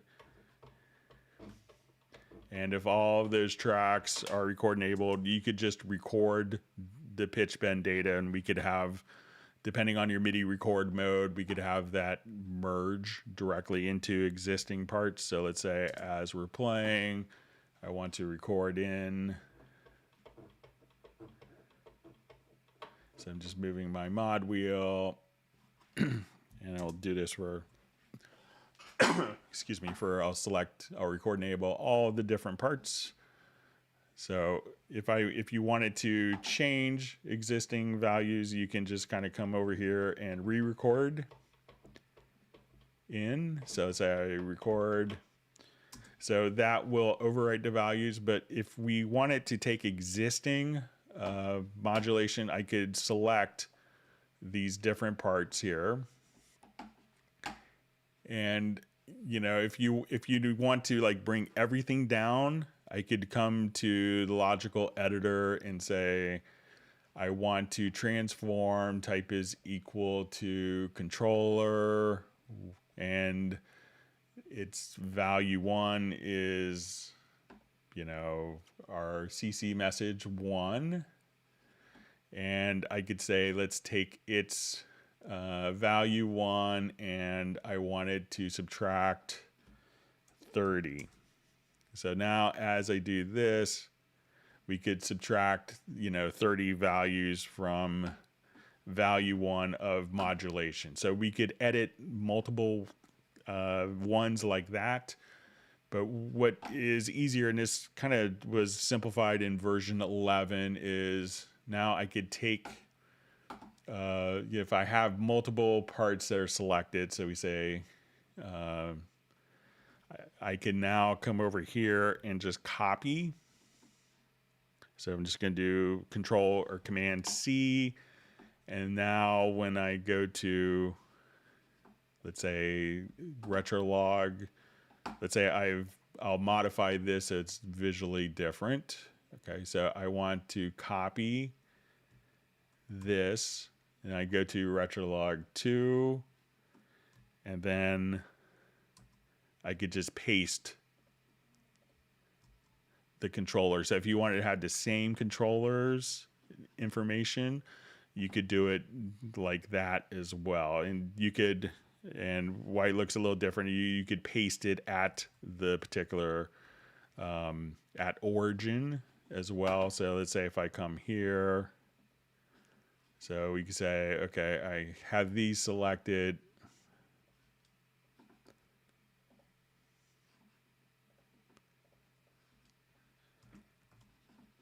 And then, but there isn't a way to, because the controller data is going to be in both, so you could just kind of copy.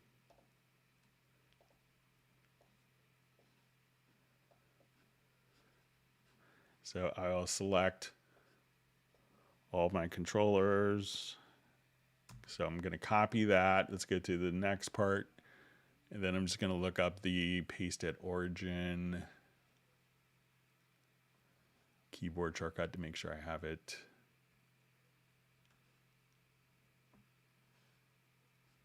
correct.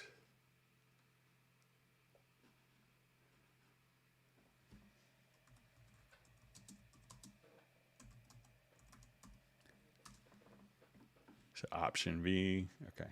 So now I could go to the second part here and then just Option V and to the third part. So if you needed to edit, it's a workaround, but in previous versions it was really messy because it would kind of put the information and overlap it to the previous information. So now you can copy.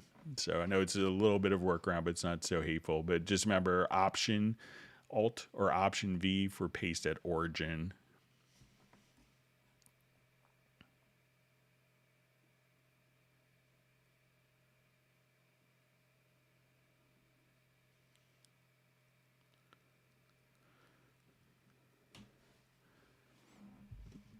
All right. So I just see, is there a way to move the timeline separately from the rest of the Cubase window? Say if I wanted to just have the timeline on another screen. So I guess, is it this timeline that you want on a different screen? I mean, but I mean, you could always, if you have multiple screens, I'm not sure if it's like the project window, if you have multiple screens, you could drag this over to a different project window. So it says, so if I wanted to just have the timeline on another screen, so it's just kind of a floating window that you could reposition on any screen or any other monitor. But let me know if I misunderstood that.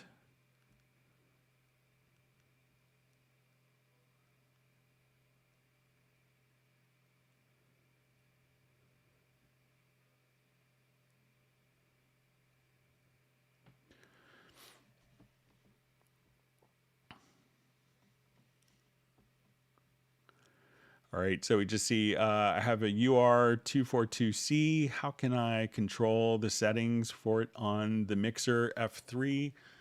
All right, so let me get mine set up. So with the URC interfaces, and it's kind of a goofy thing, you know, if we go to the control room, you don't see the DSP resources unless you're actually have the outputs defined. So let's say if I come over here, I'll set my UR24C input. So we say, okay, I got my inputs here.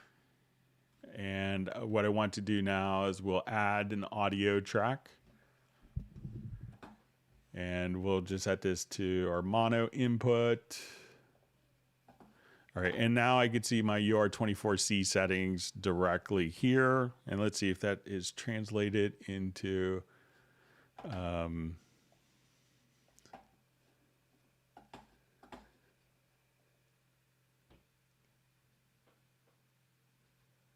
so I don't think it's going to be handled in the main mixer. So I know previous versions it was handled on the inputs here, but I think it's going to, like, to access all of the DSP settings, that you just do it from the inspector on the project window. So, and I realize it's confusing, is that's kind of changed from Yamaha in Japan of how that's implemented. So like other versions, you could do it in the main mix console, and that's where you do it, and people can find it. So they try to simplify it by moving it to the inspector. So.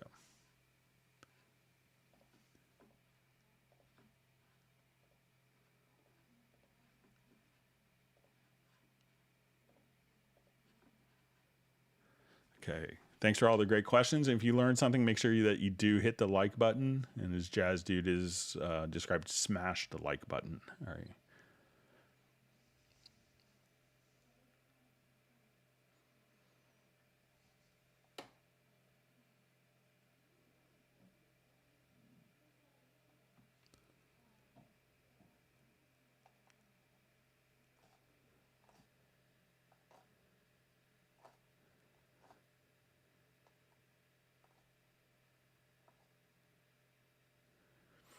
All right, we see from Rick it was UR242, not a C, so I think it's kind of handled the same way. I didn't think there was a 2242C. So.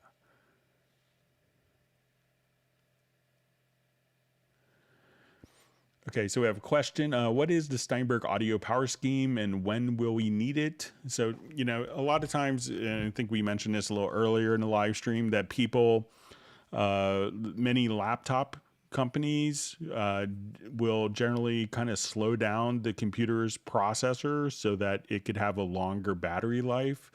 So, you know, anytime that you're running Cubase, you want, you know, and if that's the case, what it means is that, you know, your computer's processor is kind of being, you know, if you had a 5-speed car, it's only getting up to maybe gear 2 or 3, so that the battery lasts longer, and it's more kind of eco-friendly and green electronics, you know, certification. But, you know, and while that's great for your battery life, it's bad for your Cubase processing. So anytime that you're running Cubase, especially on Windows, it's always advised to use the Steinberg audio power scheme. So that's the intention. And basically what that does is it makes sure that all of your CPU is available to use when you're running Cubase.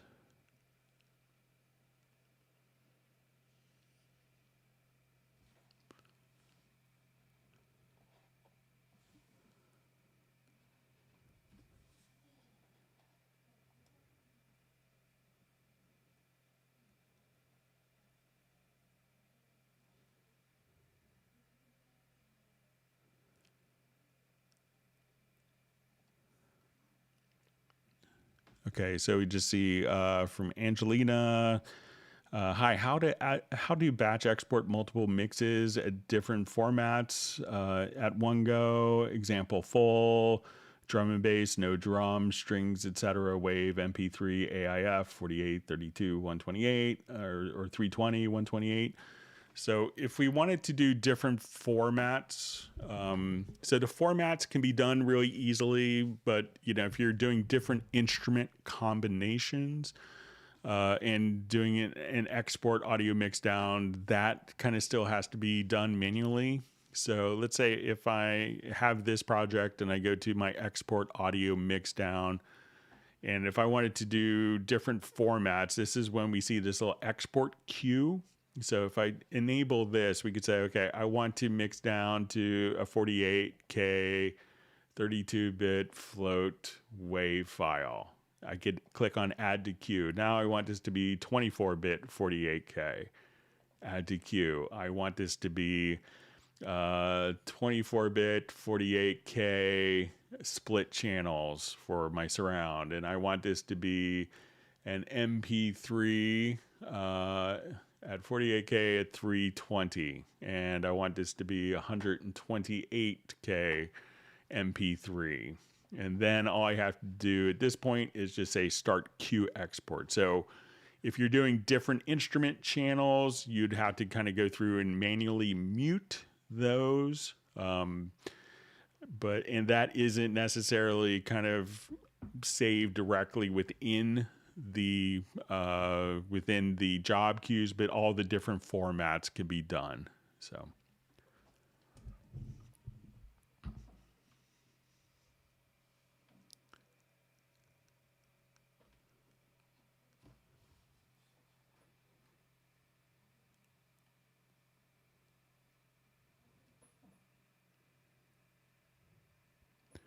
Okay, reading through comments. Thanks for all the great questions.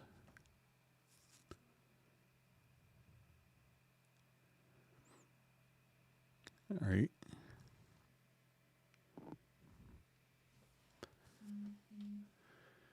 All right, so we have a question from Benny from Sweden in Stockholm. When I change the tempo, audio tempo changes, but not MIDI. What am I doing wrong? I want outro to slow down. Thanks. So a lot of times, if we're doing this, MIDI will, usually default to being in musical mode and could slow down. So if we have the MIDI event, first off is, make sure that it's not locked into position, but select the track here and then make sure it's not, that it is in musical mode where you actually see this little quarter note icon here as opposed to linear mode. Because when we're in musical mode, it's going to be tied to the bar and beat, and the MIDI events will follow the tempo changes and be related to the bar and beat position regardless of tempo. And when it's in musical mode, or when it's in linear mode, that means that the events are tied to the particular period in time. So make sure that it's set to musical mode and that there's no lock on the events, and that should take care of it for you, Benny.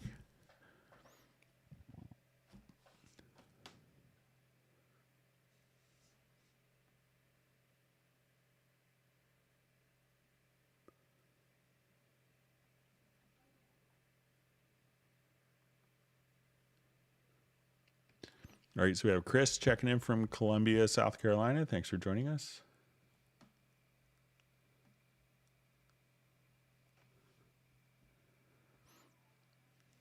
All right, and we have Claudius checking in from Quebec in Canada.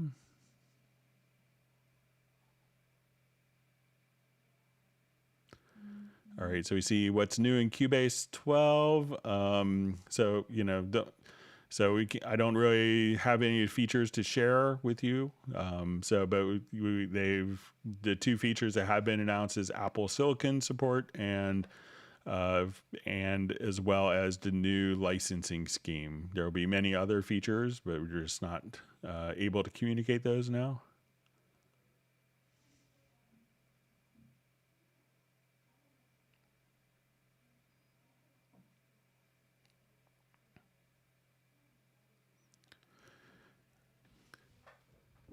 All right, we have Okan checking in from Turkey. Thanks for joining us. It's one of the countries I always wanted to visit. My mom's been twice.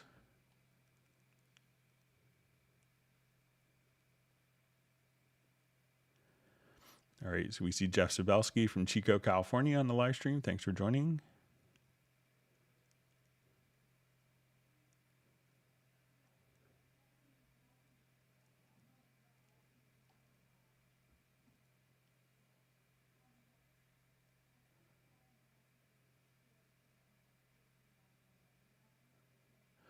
Okay, so we see a question from Marcos Gomez. While using analog compression, I just set the ratio to infinity and threshold like -1, and it's done without passing -1 or even without the meters from the DAW showing. -1 being the maximum can exist over it. I never used analog compressors. Sorry for the question. So, one thing I'm not sure if you're using it as an external effects inside of Cubase, or you're just routing out from the audio outputs from the audio interface into it. But and it also could be like maybe the compressor isn't seeing enough level. So, but if you could share some of that information, Marcos, that would be great to have.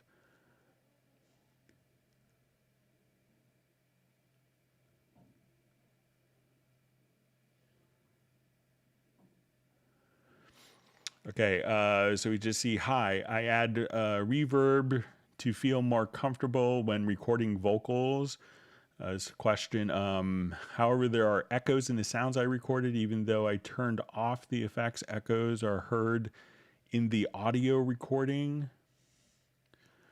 So when you're doing that, it sounds like one of the things that it could be is something kind of, it could be that, depending on your headphones that you're using, that maybe you want to have like a closed back headphones. Because a lot of times if you're using a condenser microphone, one of the things that could be annoying is, you're hearing, perhaps the headphones that are leaking and are being captured by the vocal microphone. This often happens. Sometimes people have a click track in the vocal mic, and then as they're recording the vocals, they hear the click track and they're like, oh, I turned the click track off, but I still hear it. And it's because, they had headphones that weren't isolating for the vocalist. So it could be maybe something like that. So I would check that.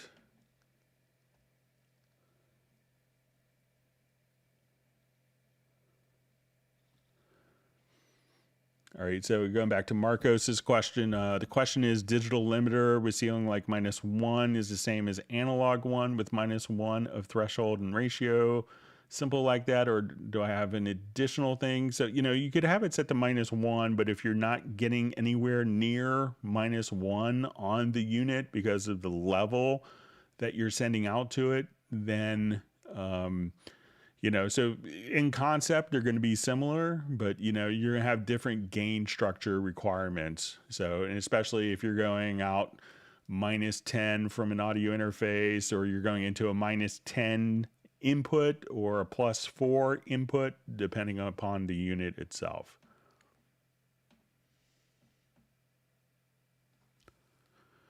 All right, wonderful to see Daryl Pearson on the live stream. He's an incredibly talented musician, producer, engineer. We've all heard his work, and he was on the last live stream Zoom meetup, sharing some wonderful insights. So thanks, Daryl, for joining.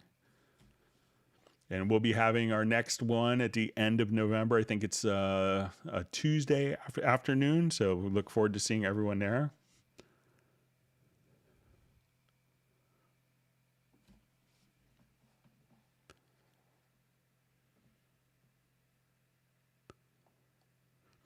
All right. And we have Ed checking in from Massachusetts. Thanks for joining the live stream.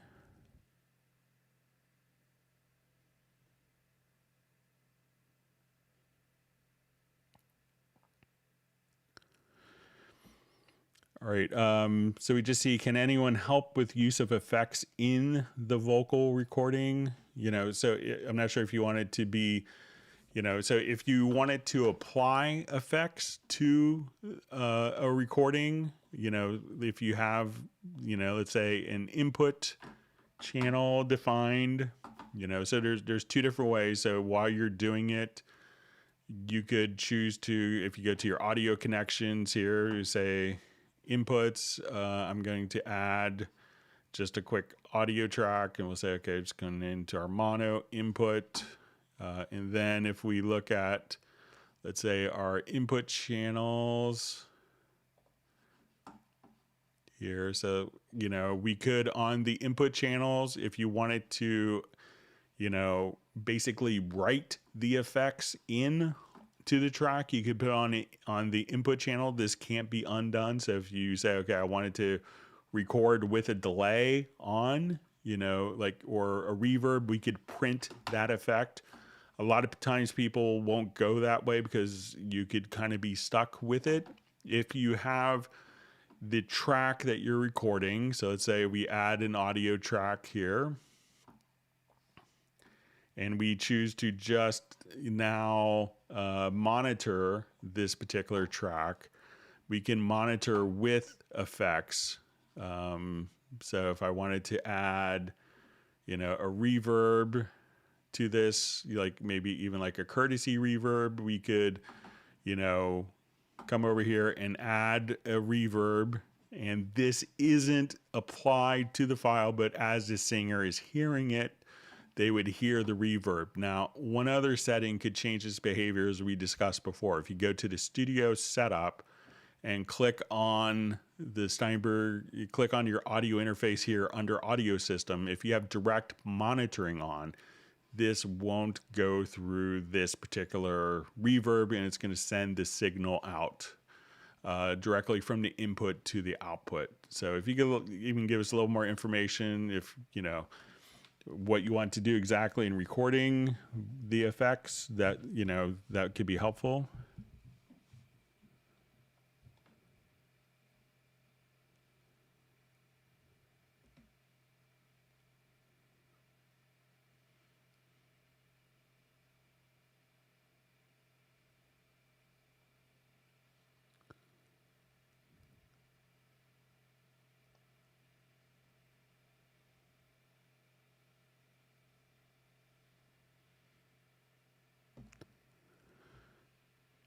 All right, so we see Matt just saying, so I opened up Cubase yesterday for 10 minutes, then closed it. Now I get a Cubase YouTube recommendation. Big Brother spying on me. So I wish we were that clever as a company to do something that nefarious, but we're not that. I don't think we're that clever to actually do that. So it's probably something else that's causing it. I would suspect Google more than any. So I don't think Steinberg does anything like that at all. So.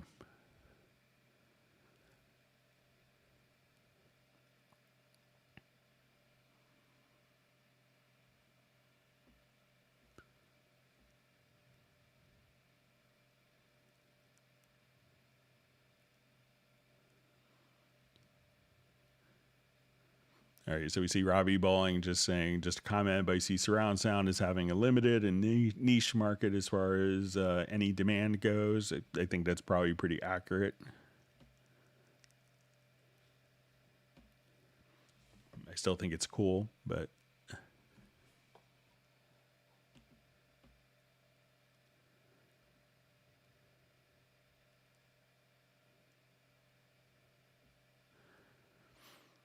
So it's just seeing more discussion from Marcos. I just wish to know if putting the threshold at -1 or -0.5, -1.1 in the ratio infinity and veloc's done, or do I have to do something after? So a lot of times there's not going to be just a perfect, a perfect setting. It's going to be dependent on every situation and gain structure within the mix, gain structure going out, gain structure of the hardware unit itself. So. All right, so we see Gareth has made an appearance on the live stream. Thanks for joining us. He's going to pop out and join us back in later. So he's probably already back in since I'm so far behind. Thanks for joining. All right, we have Rudy checking in from Belgium.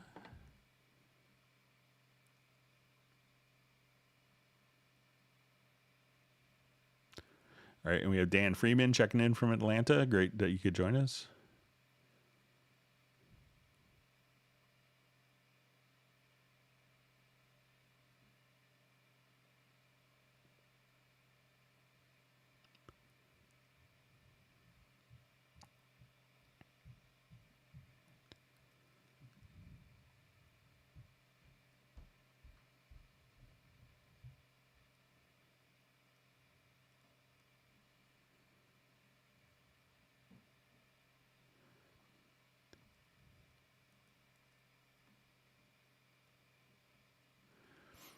All right, so we have a question. When I track archive the sampler track, is it saved with its own copy of the sample, not changing sample location or computer?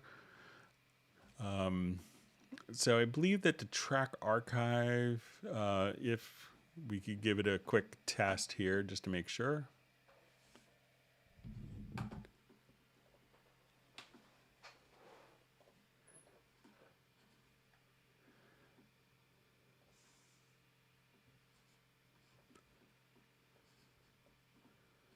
Okay, so I'll just come over here. Let's make a sampler track.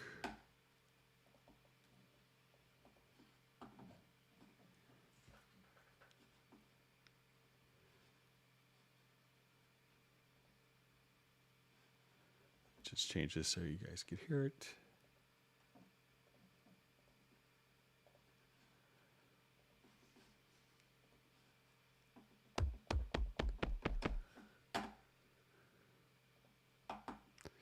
All right, so we'll come over here. We'll do an export selected tracks. And I think if we choose copy media files, that will include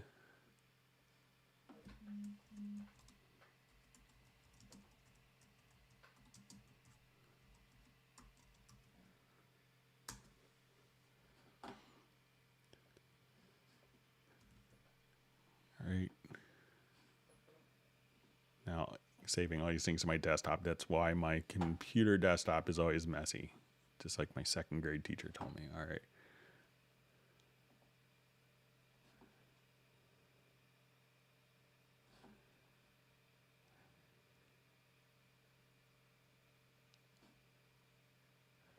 All right, I'm gonna do a longer sample here just to test.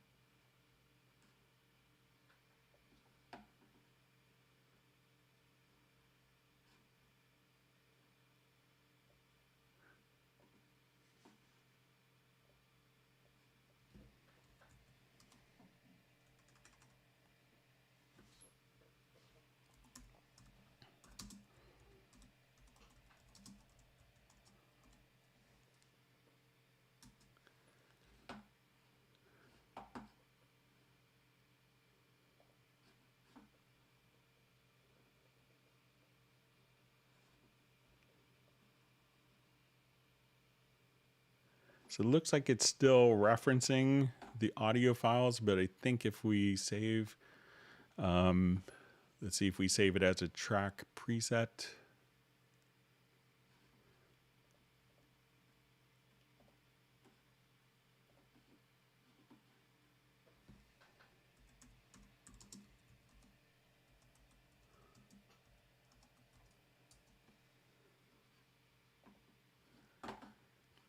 and it may be just referencing the location. I think what it's going to do is, like, if we go to the media bay, we will have, or I'm sorry, to the pool window, that it's just going to reference maybe the location directly from the sampler track folder. So I think that's where it may be, but it doesn't look like the track archive does that even with the copies. I think you may have to do as a track preset.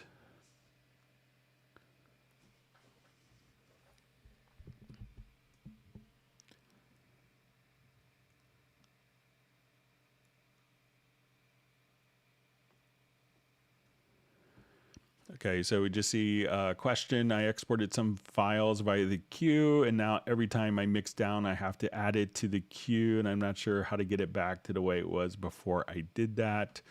So if you're here and you do the export audio mix down, if you just close the queue, then you could just kind of just choose to export. But when you have the export queue active, then, so now I could just choose to export my file.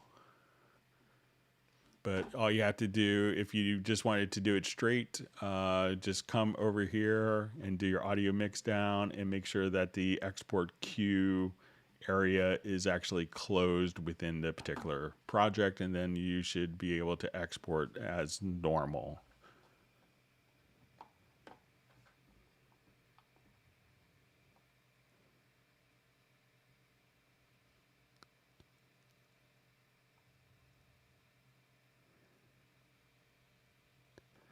All right, so we see Michael Teams has granted me 3 scoops of Black Diamond ice cream. Thank you. That's always very generous. I look forward to my ice cream flavor selection every hangout, every live stream.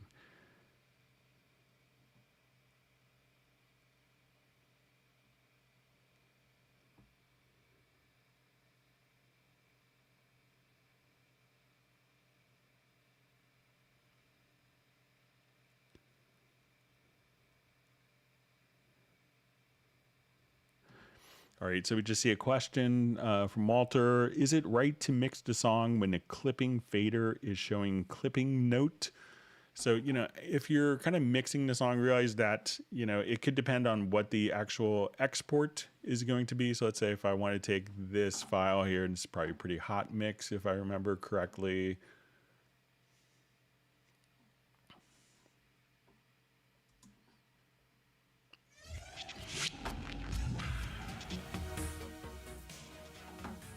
So let's say I'll just come over here.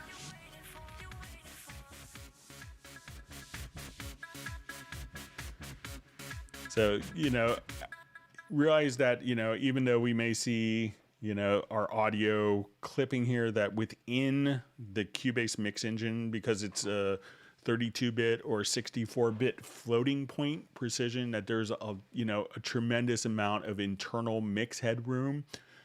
But, realize that if you say, okay, if you're kind of at maximum level and then you export it to a 16-bit or 24-bit file, you may want to bring that down slightly to avoid that. But if you export it as a 32-bit floating point or 64-bit floating point file, it's less necessary to worry about the limits. But, it's always, there's no real reason to go super, super hot with it.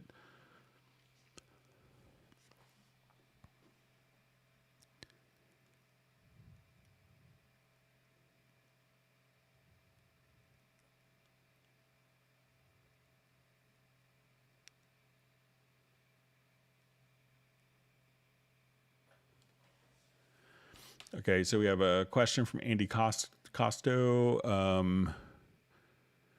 Can you explain the connection procedure from an external device, such as a pedal distortion effect, excuse me, or a racked delay to Cubase 11 and use it as an insert or a send? So all you have to do is go to the studio menu, go to audio connections. We want to go to your external effects. So let's say I wanted to add an external effect. So let's say I want to do an effect, and let's make it in, stereo or mono. So let's say I want this to be a PCM 42.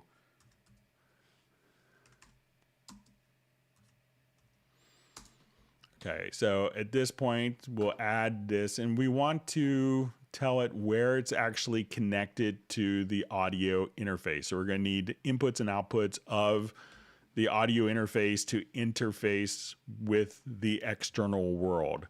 So we would say, okay, we're going to take two outputs, and this is going to send a signal out to the effects unit, and then we're going to take two inputs and define those as our return bus. Once we want to put this on a particular track, I can say, let's go to my inserts or my sends, and we would just see it under external plugins. And then we could see, okay, let's go to the PCM 42.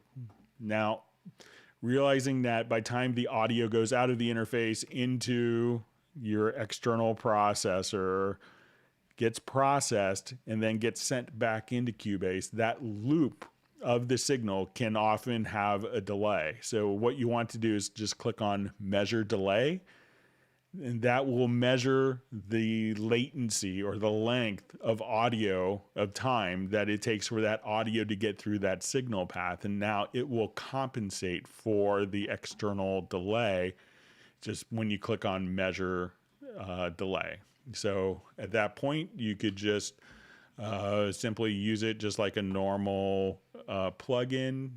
Obviously, you can't control the parameters 99.99% of the time. Some will have editors, most don't, but you could adjust how much signal is going out and how much is coming in if needed.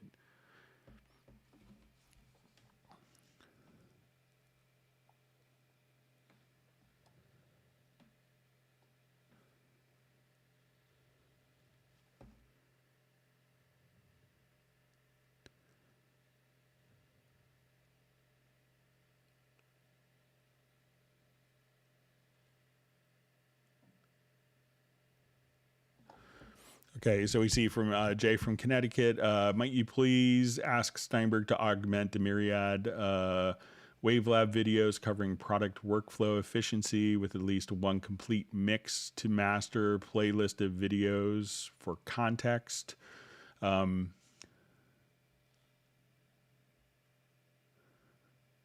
Okay, so so Jay, if you could let me know if you're looking for how to take a complete mix, or if you're looking for a complete mix for mastering. I think you're probably looking for how to master a complete mix. But I could definitely pass that along. And I know Justin has his own Wavelab live streams as well.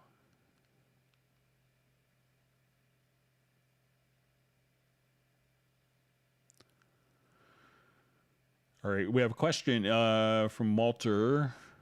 Is it right to send a delay to the group backup vocals? It's very commonly done. So where you could just kind of take instead of necessarily, so a lot of times if you have a lot of backup vocals, you may just take the backup vocals and take it to a group and take that group and do compression and do kind of one delay or one reverb on that, just to kind of make it sound a little more cohesive. So people do that pretty regularly.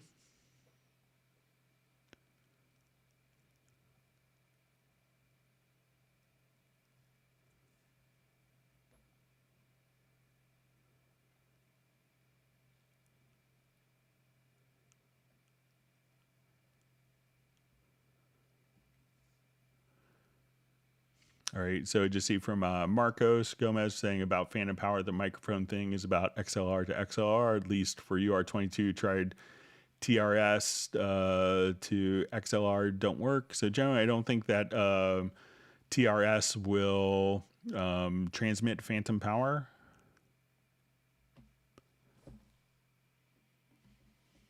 You're just seeing it tested with XLR, it works great, so yeah. All right, so we have Sergo checking in from St. Petersburg. Thanks for joining, being a part of the community.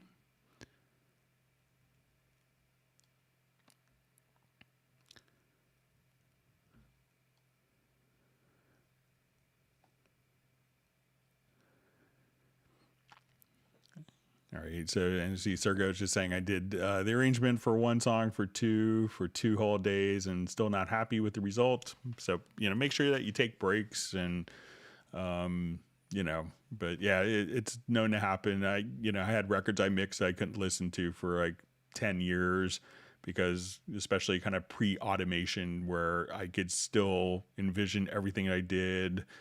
All of my manual mixing that I had to do and, in practice for in doing the mix. So, but someone just sent me a copy of the record to listen to it a couple weeks ago and I was able to like it. So, but, try different results, try different arrangements and see if there's something that, will, figure out what you don't like about it. And sometimes do it quick and give yourself a deadline and just say, I'm going to do this and I'm going to try to get something done in 2 hours and make yourself work on a deadline. And you'll probably work differently with a different perspective.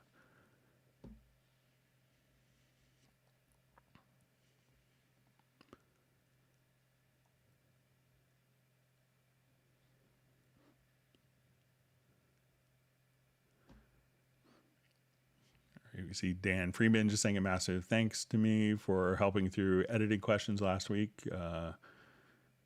And we're glad that you could be here enjoying. Thanks for the kind words, Dan. It's great to help you out over Zoom. So.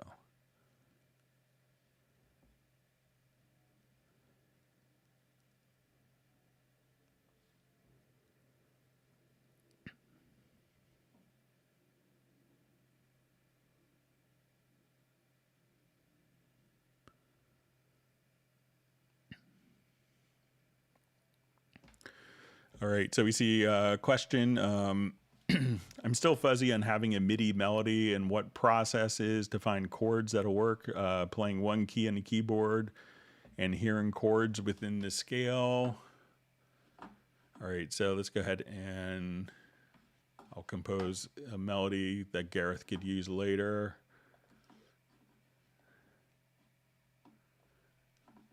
I'll just make up some silly thing because I'm not a songwriter or composer. All right, so let's say.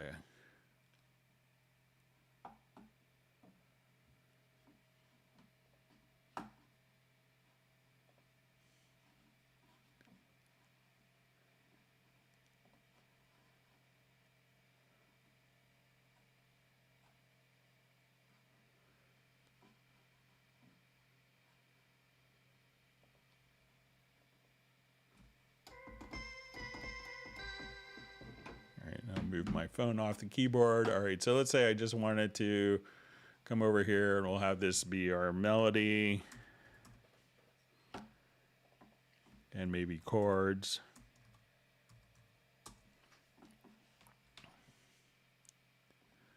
Okay, so I'm gonna have a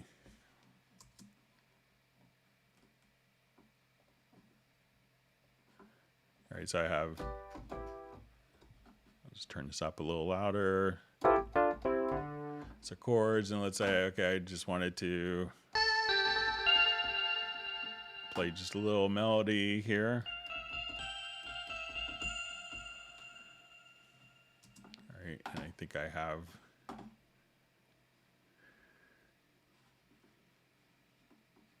me just get rid of I think I have a generic remote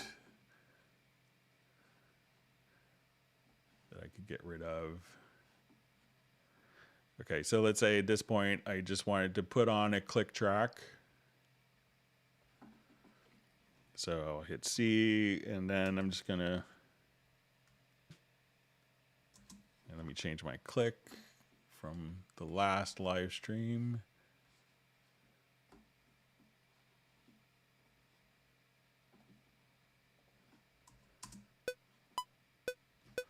All right, so let's say I'll just kind of play a melody here.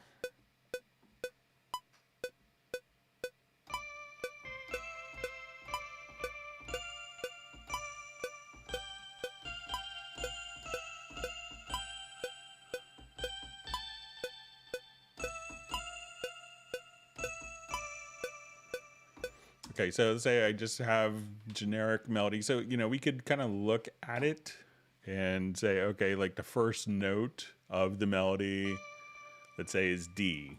All right. And then, just some quick analysis here. You kind of look at maybe the melody, and if we kind of, make the notes a little taller by zooming, we could see kind of the note names here. So the melody is, if I'm looking at the third, I could say, okay, it's probably, it's a minor third. We go from starting on a D, maybe going to F. So maybe we're in D minor. So let's say we will just kind of trim this, maybe start here. I'll put my locators around here. Let's put it in cycle.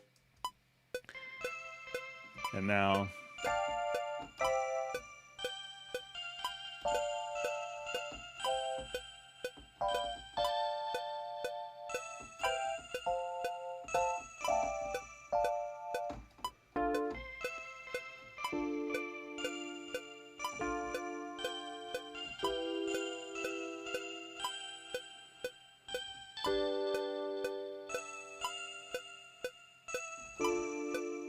and just kind of, play around with it a little bit. And, sometimes, you could look at it and do like all sorts of, theory analysis of it, or just kind of say, okay, we're playing roughly around D. So you can say, okay, like I want it to go directly to, I want it to change chords here. So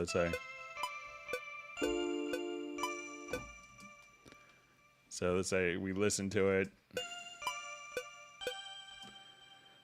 So we say, okay, that's going to be a G. So maybe I want it to go to like a G chord right there. And if I was singing D minor, maybe that'd be a G minor chord.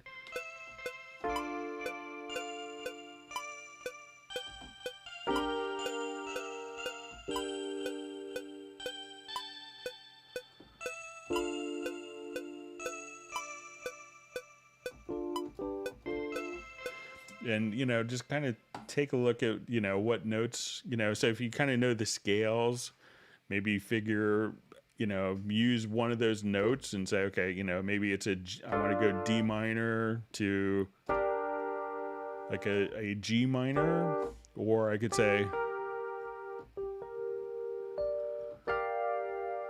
or you could do a G minor 7th chord. So just kind of build chords within the scale that you think you're in that are utilizing, and you don't have to use just straight 1-4-5, but 1-4-5 and 1-6-4s, are very common because that's how a lot of melodies will kind of, take you to, and that will give you kind of very strong dominant chord changes.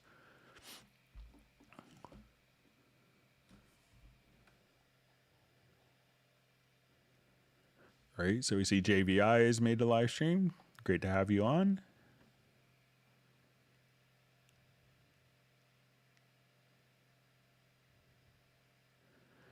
All right, and we have Pete Franco checking in from Fort Worth, Texas.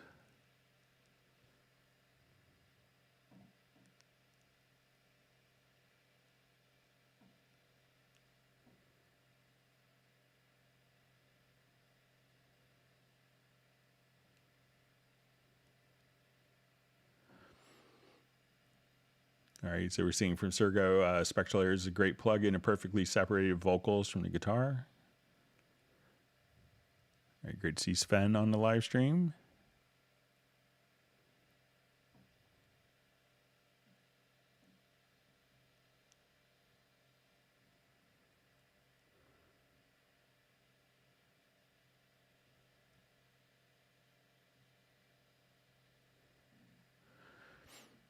Okay, so we just see, so about today, I see in Cubase 11 Pro, so question, in Cubase 11 Pro, everything doubles, my print letter, my mouse doubles, triples time, but only in Cubase. I have Cubase about 10 years, but today that's the first time. So I'm not sure what would cause like the mouse to double or the keyboard. so it sounds strange. So I don't really have any ideas off the top of my head. Sometimes I could see that, people will have like a MIDI controller that's transmitting on multiple MIDI channels and will record, multiple MIDI channels that are just kind of layered together. But I haven't really seen it with the mouse or the keyboard. So when you say, so if you want to send me a video and share it to Club Cubase at steinberg.de, I'd be happy to take a look at it and see if anything pops out.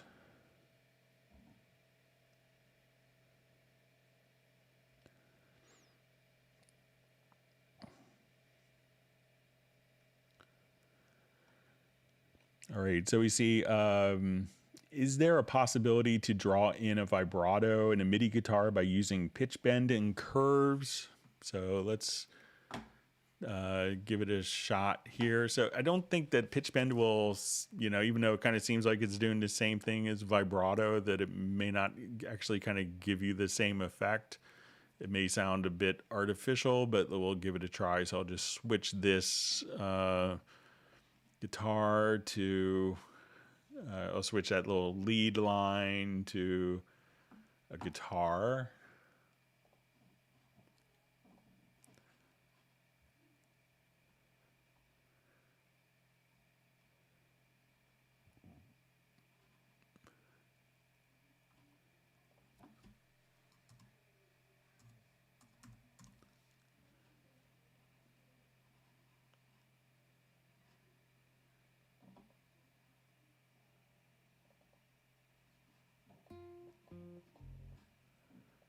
Okay, so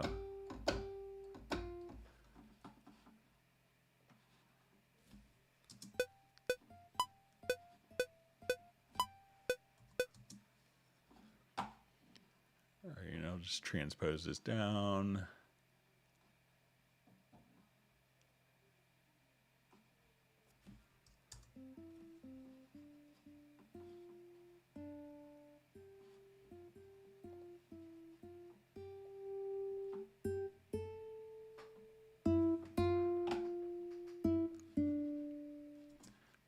Okay, so let's say if I just wanted to do pitch bend here. So let's,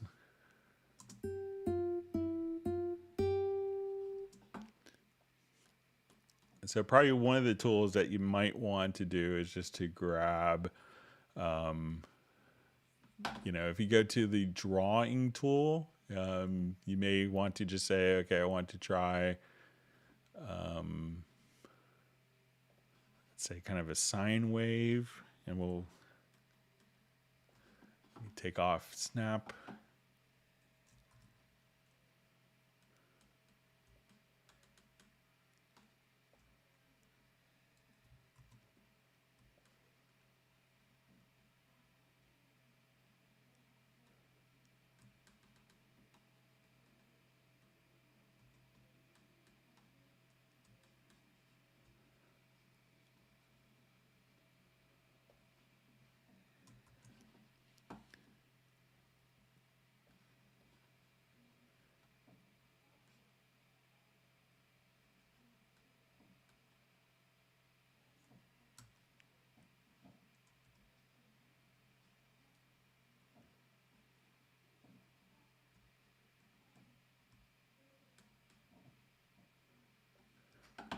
So we'll see what this sounds like, and could sound artificial.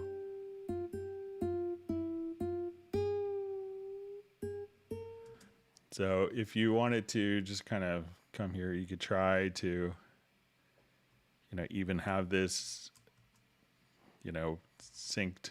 But if you wanted to just, you could hold down kind of like the, so if you just wanted to just hold down like the shift key, you could kind of set the amount of that.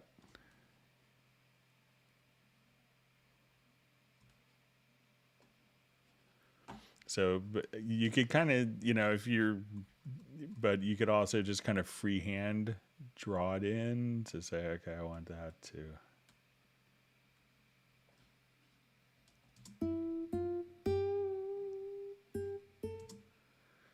So, you could definitely play around with it. A lot of times you may have different guitar samples that may have vibrato on it, but you could definitely, like in a pinch, get that to work, I think.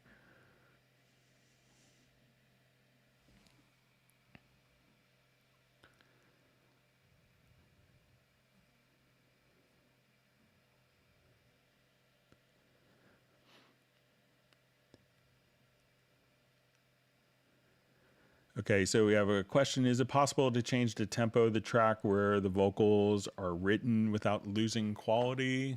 I have a really good example. I'm not sure if I could. I can't show that for copyright reasons, but all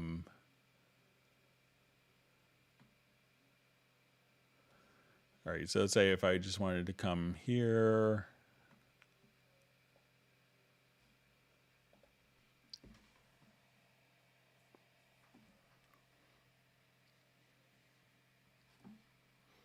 All right, so this is in 6/8 time.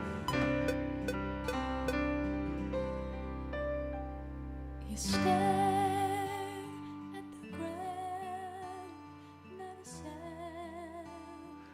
All right, so now we do this. We're in 75 beats a minute.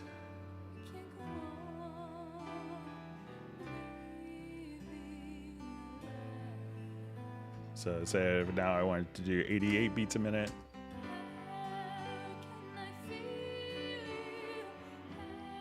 So once it's in musical mode, I can just come here.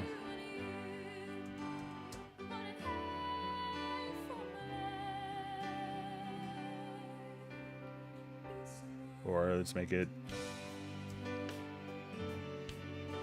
Oh, so my drums aren't in musical mode, but so let's say that's maybe a little extreme. So let's say we're at 75. And even if I wanted to slow it down to 60.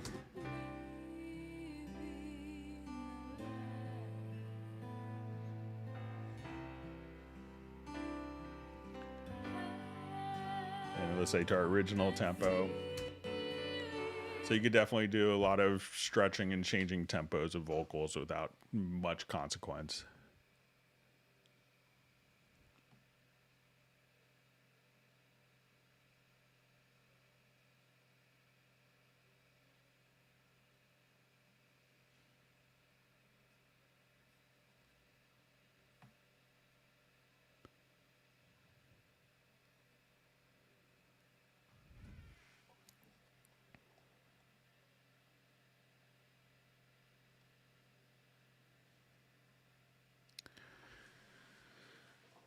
All right, so you see from Dan Freeman question, moved content via the manager and there's still VSTs and DLLs in my C drive. Can those be moved to my internal D drive and use Windows hard links to D if needed? So I think most of those DLLs take very little space. It's the content that takes a lot of space. But let's see if we could come over here. So I think that all of the VST3 plugins need to be installed to the C drive or to the main drive. But VST2 plugins can probably be installed to other drives. So let's just take a look, because VST3 plugins are all going to be kind of installed to one common folder. But VST2 can be installed. So I think it depends on whether it's VST2 or VST3, but generally, it could cause you more problems down the road.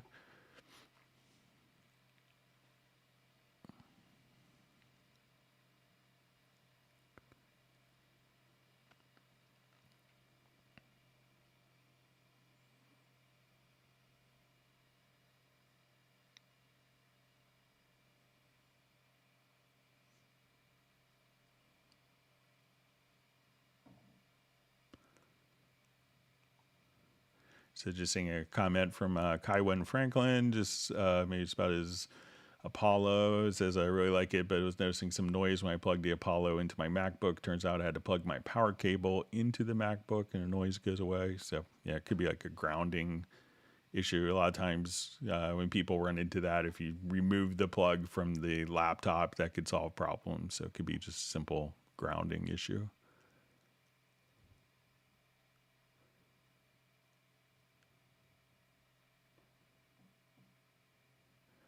All right, great to see that Gareth is back.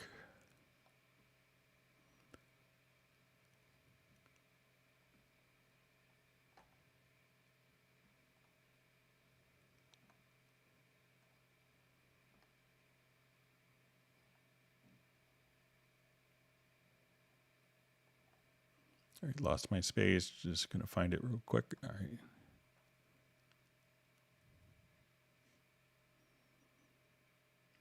All right, so I'm back.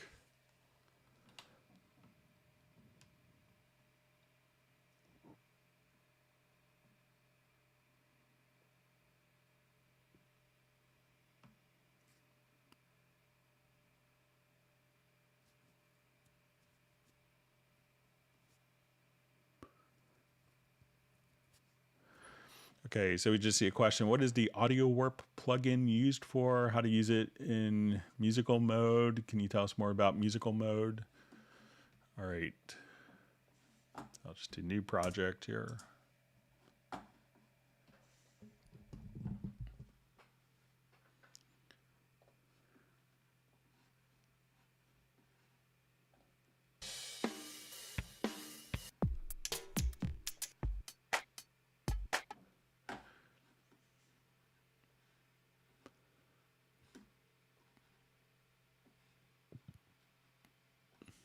Okay, so let's say I have an audio file that's in my project window. So I don't know if there's an Audio Warp plugin, but there's kind of Audio Warp functionality. So let's say I listen to this particular drum loop.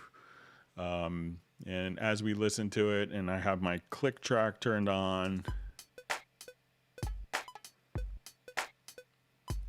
we can hear that this loop isn't fitting with the timing of the particular track. Okay, so if we're going to do audio warping, what audio warping would allow us to do is there's kind of, two approaches to it. One is we could come directly into the loop and create warp markers, and then from the hit points. And now when we go to free warp, I could move individual parts. So if something was a little late or a little bit early, we could do that. If I wanted to take an event and quantize it, so let's say I like this to, and I'll just, let's say, change my tempo to 97-ish here to match just from the name. So if I wanted to quantize this, if we open up our quantize panel, we could activate this little warp, audio warp mode. So when I quantize, I could just say, let's hit Q, and now this will shift the audio. So let's say if I do something like quarter notes, so now I do this, that will kind of shift the timing of that particular audio file. And when we do this, so let's say if I wanted to do that again, let's say to quarter notes, that now we can just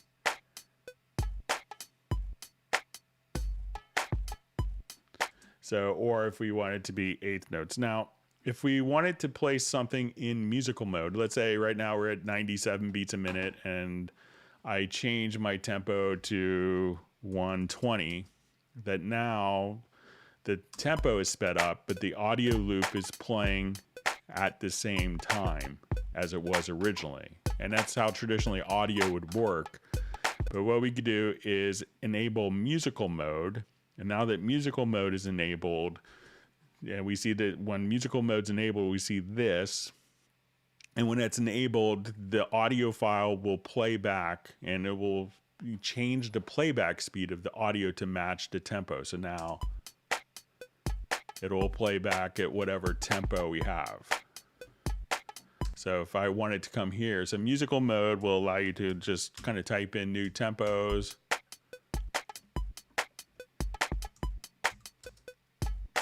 even while the loop is playing, and then the audio can just kind of stretch in real time to match. And that's what musical mode is intended to do. All right, we see JVI is the proud owner of like number 93. So it'd be great if we get to 100 likes soon. I know we still have some more time, and thanks for all the likes and comments and questions.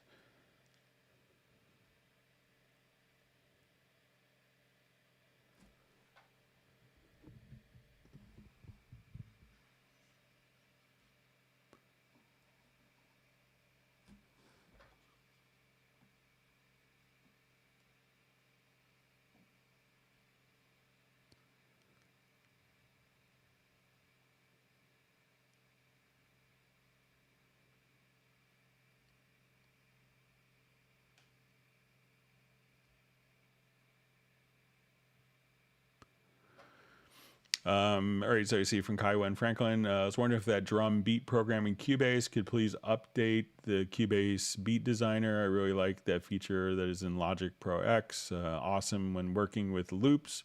So if you want us to tell us like how you're working with loops within the beat designer, there's some functionality built into like the sample editor as well as the Groove Agent SE. So if you could let me know kind of what functionality you're looking for loops, I'd be happy to kind of see if we could do it already.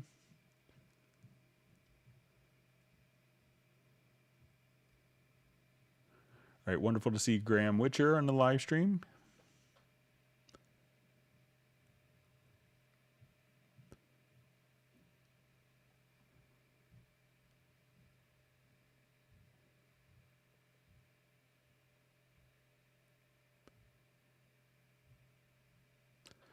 Okay, so we see from Kai, will Steinberg make 64-bit only versions of Cubase and or Wavelab? So currently Cubase and Wavelab are only 64-bit. So I think since Cubase 8.5 and maybe Wavelab 9, so they're only 64-bit currently, I believe. So I'm pretty sure I can't remember the exact time Wavelab went, but Cubase is 64-bit only.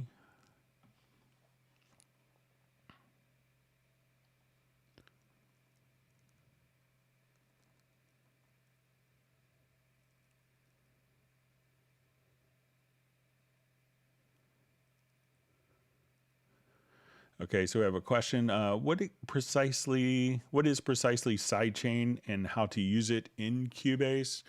So sidechain is kind of often used to take one audio track and do processing on it from the basis of a different audio track. And that's often called kind of like the sidechain input. So, and a very common method is like for like EDM music, for kind of taking a bass sound and being able to at that point say, okay, I just need to okay, so here's the project, and I need to have the bass kind of duck so that we can hear the kick drum come through. So let's say if I listen to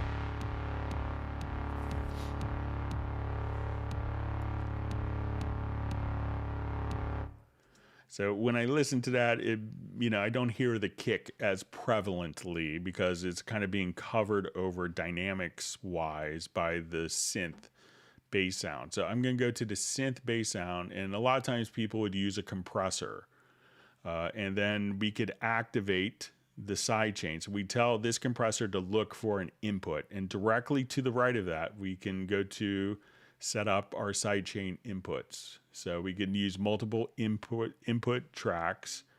So now that we add our sidechain input, this compression will kick on the synth bass track when the kick drum comes in. So we listen to it now.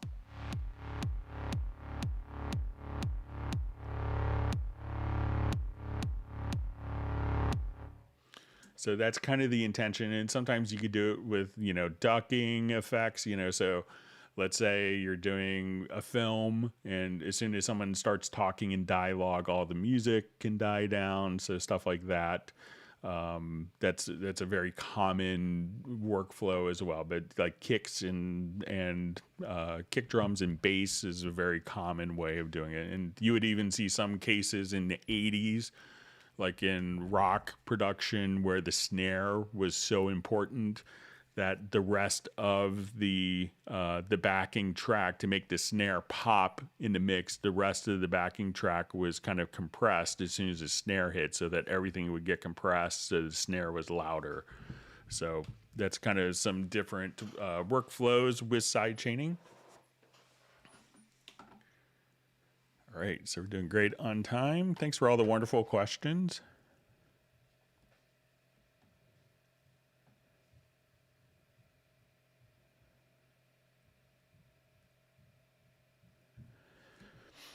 All right, so we just see, could you tell us something about Cubase 12? No problem if I cannot. So the only two things that have been publicly announced is it'll be using a new licensing system that won't be reliant on the USB e-licenser, and that it will be Apple M1 native support.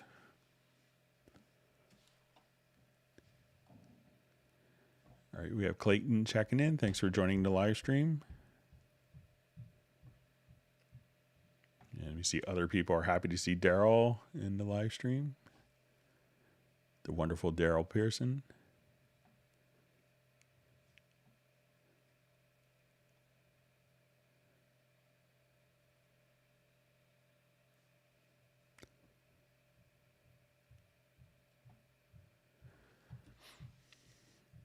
All right, so we just see, can we use vocal as MP3, not wave? So generally, you know, MP3s, you can't really edit MP3s.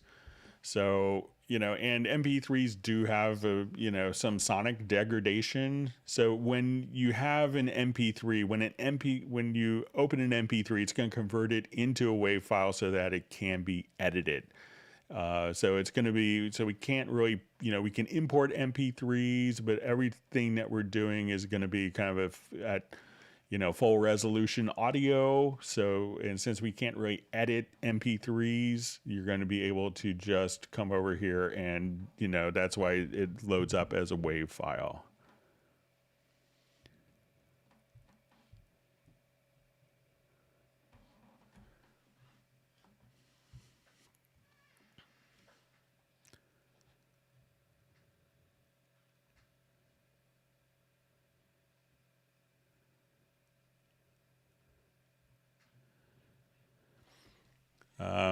All right, so I see, thanks, Greg, you rock. This is from Benny. He says, how long have you used Cubase? So I think I'm probably just at about, I may have my 30-year Cubase anniversary, probably right around now.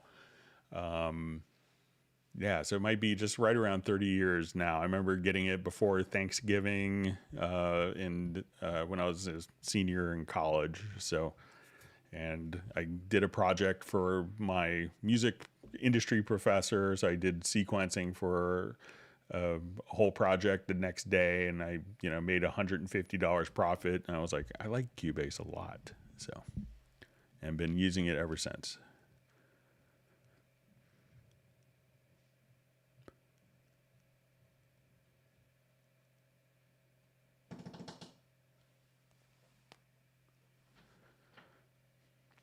All right.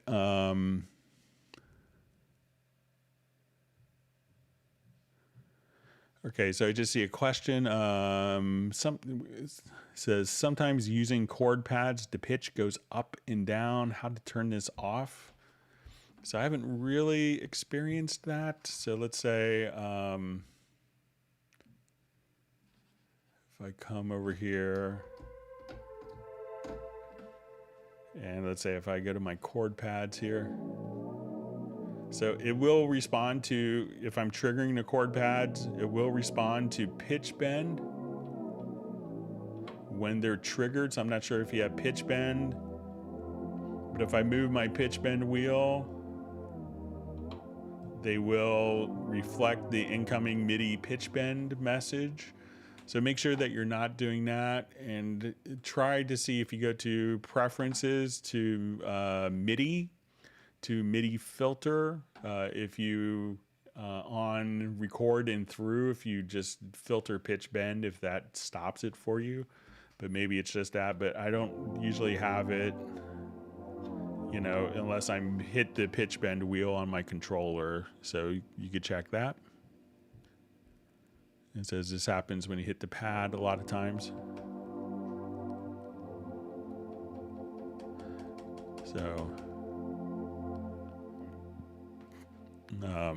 So I haven't really had that happen, but also depends maybe on the pitch that you're at, on the instrument sound.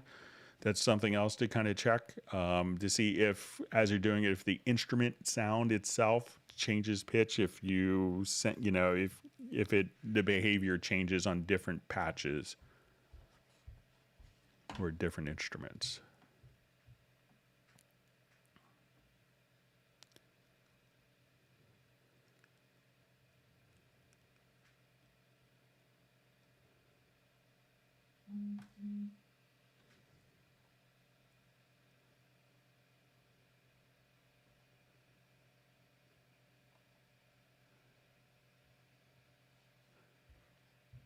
All right, my timeline jumped on me, so all right, let's just try to find my spot. Sorry about this.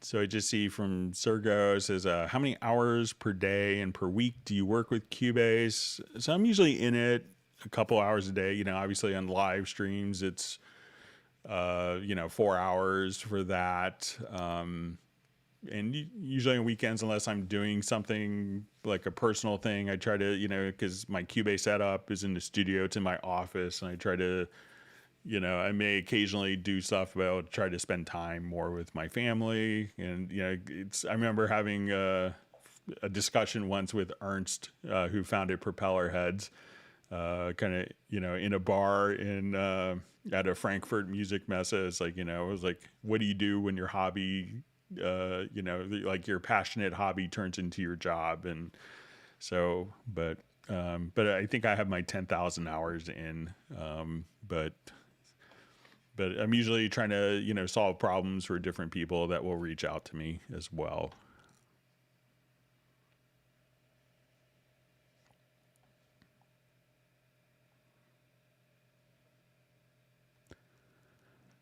All right, we have Michael Marshall checking in from Somerset in the UK.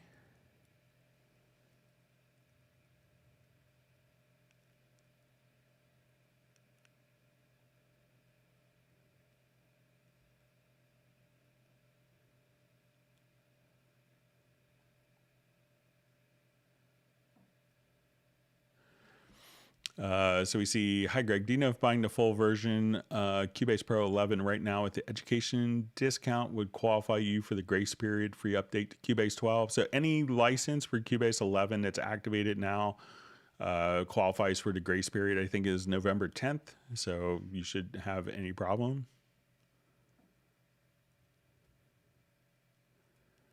See Jazz Dude just mentioning, I think it was a Hans Zimmer quote, I love composing in D. Yeah, I remember hanging out with him once and he's like, oh, can you write something other than in D minor? So yeah, it was his favorite key, I think.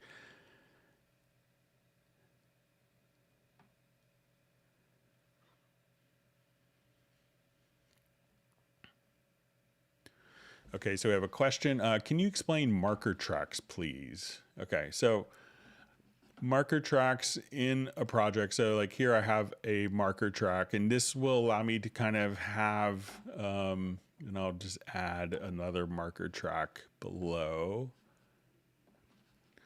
All right, so marker tracks kind of are, we can think of it as like a guidepost for a project.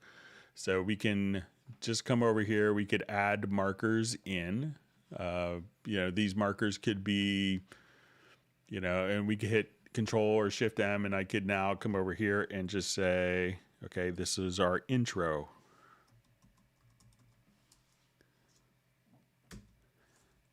Verse, chorus, whatever.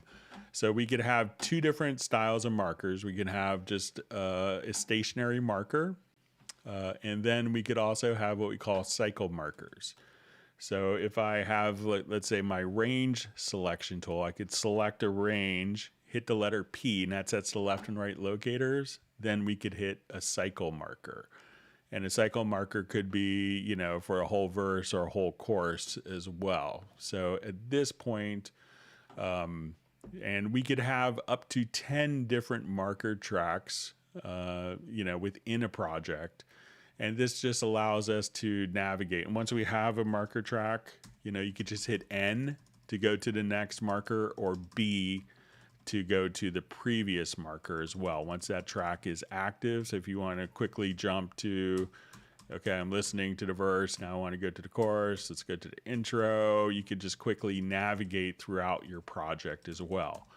And if you're doing post-production, you may have marker tracks set up for each character in a scene that's talking, so that each line of the film could be tied to a particular marker track so that you can navigate quickly. But it's just, think of it as like a little signpost or guide, almost a map of the project so that you could quickly navigate to different sections.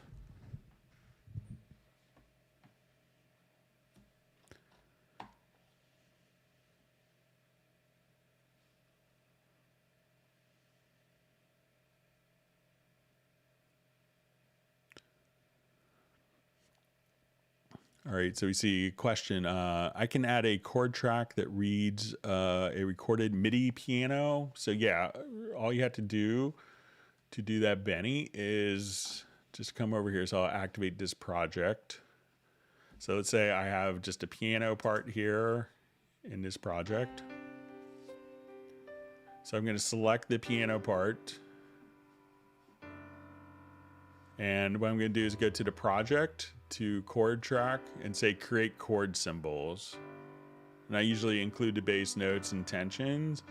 And then once you do that, your chord track is automatically created and populated with the chords based on the MIDI piano part. So once again, just come over here to project, to chord track, create chord symbols.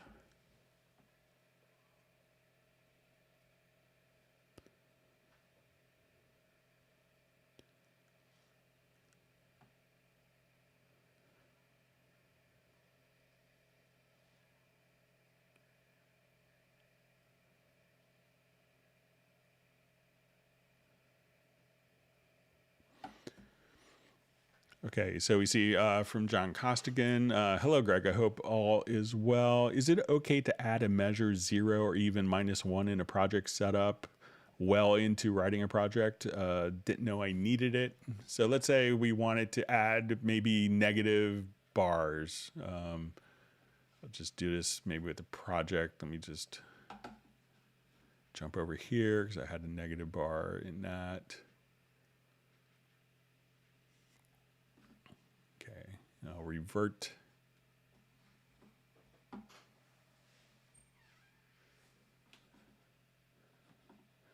Okay, so when I look at this, my project starts at at measure 1. But sometimes you may need to give yourself, like, you know, you do this whole thing is like, oh, I just want to do like a 1 measure introduction, or I want just a 1 measure, like a courtesy measure. And we could do this by going to your project setup, and we could do this at any time in the project without consequences. So if we go to the project setup, and we'll say bar offset. So I'll just say, let's do 2 bar offset, and you'll get this message. And sometimes these could be a little like, you know, cryptic to understand. But it says, do you want to keep the project content at its original bar position? So I'll say yes. So I do that. So now we see that bar 1 is where all of the music starts, and we have a bar 0 and a bar -1. So we added 2 measures to that. And then, just be aware of the question. Do you want to keep the content at its original bar position? And if you say yes, then everything will still, all the measures will still line up as expected. If you say no, the project will start at measure -1. So that could be weird if you're printing out notation parts and it's like, can I go to bar, measure -1 to start, so just be aware of that. But there's no real consequence to doing it at any time throughout the project, John.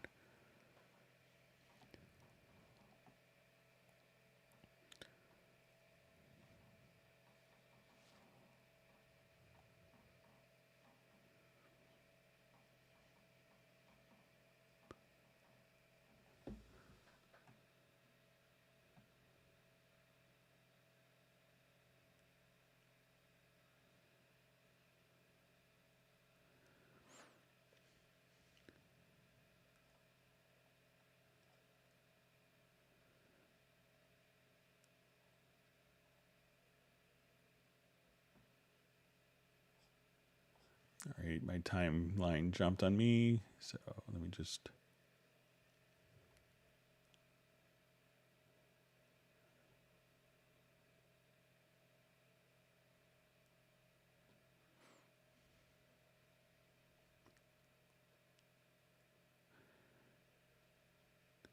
Okay, so we see, hello, Greg. Can you show how to warp multi-track, like fix one snare hit, warping only that one note?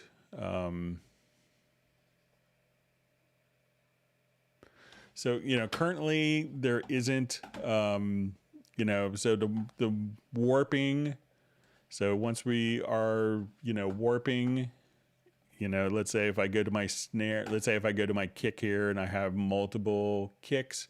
So currently warping is going to be for one event at a time. So you may have to do it manually for if you have like multiple kick tracks. So let's say I wanted to create warp markers here. I wanted to create warp markers here and warp markers here. We would still have to, if I'm here, let's say a measure,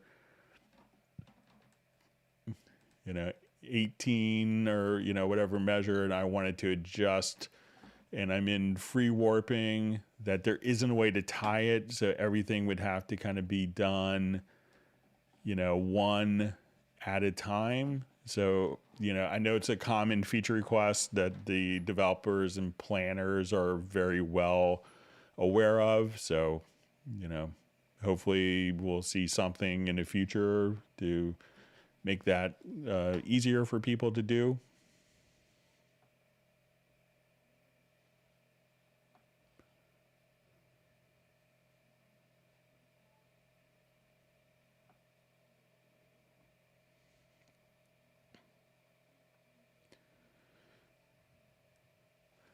Okay, so we see from Gareth, hi Greg, dumb question. I've forgotten how to color folder tracks. All right, so I think if we just select the folder track here, that we could colorize it just by clicking directly here on the folder. So whatever that you want to colorize the folder track, you can just colorize right there. So just from the inspector, and then your folder track can have its own unique independent color as you see fit. So.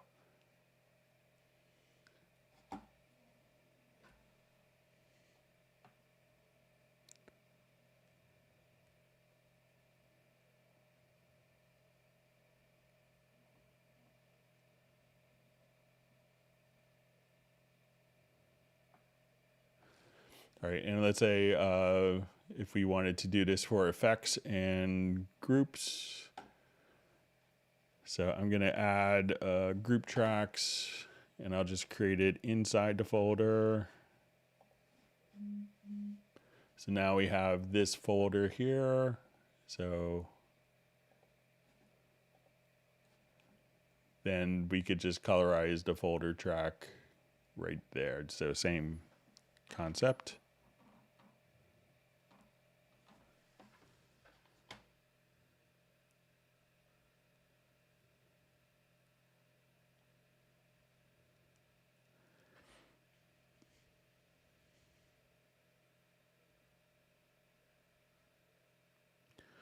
Okay, so I think just further clarification or just a continuation of our question from like every keyboard stroke is doubled, every mouse click is doubled. So I don't know anything in Cubase that would be causing it to only happen in Cubase. So, but if you want to, if you want to send me an email, I'd be happy to kind of do more research on it to see if anyone else has run into that. But usually those things are kind of operating system dependent.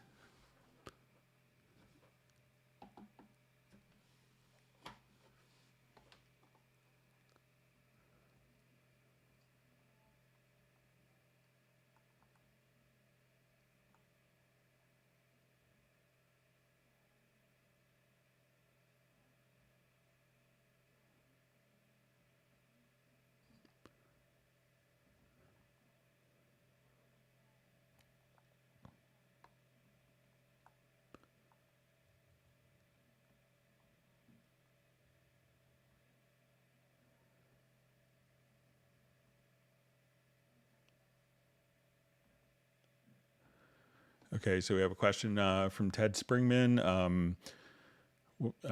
So question is, when I want to take MIDI chords and play them from single keys, how can I record a whole chord structure, piano style, and afterwards highlight, select MIDI notes of each chord and assign to notes? So let's say if I'm here and I just add a piano, so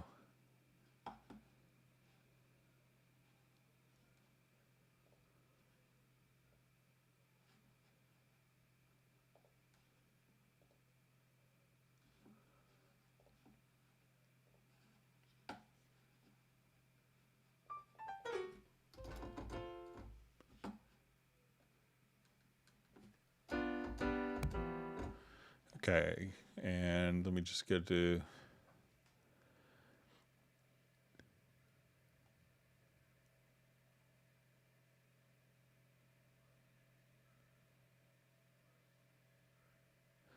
okay, so it says when I want to take MIDI chords and play them from single piano keys.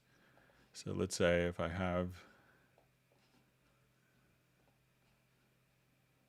this set up here, I'll just do a new project here. And play them from single piano keys. How can I record a whole chord structure, piano style, and afterwards highlight, select MIDI notes of each chord and assign it to notes? Okay, so let's say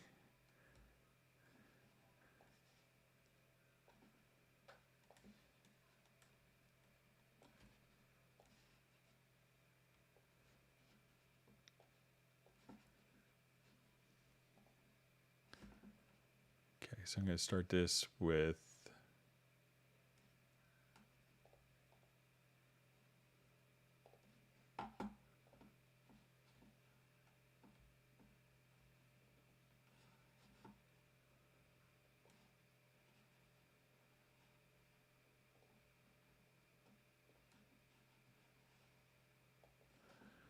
okay, so let's see if I can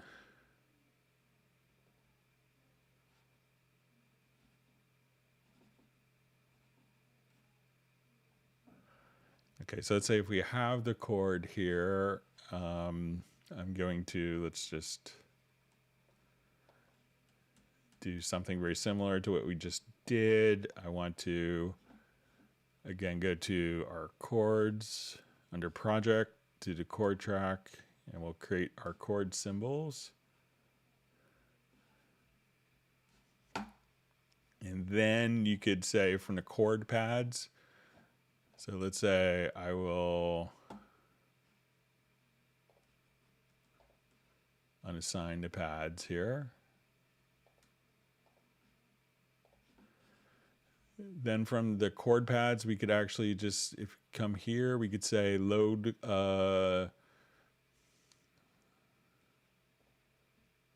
just assign pads from the chord track. And then you could just trigger the chords from one single note here. One other way that may work, Ted, is a MIDI plugin as well. So let's say if we come over here to MIDI inserts, there is a quarter plugin. So you could say, when I play, let's just pull up kind of a preset. So let's say now when I play different chords that for each of the keys that you could, play different. So you're able to kind of play different, generate chords from one single one. But I think the fastest way may be to actually just kind of take that and, just do an analysis of it, create a chord track from it, and then from the chord pads, just assign pads from the chord track, and then this will show up to play, and you could trigger these from MIDI as well.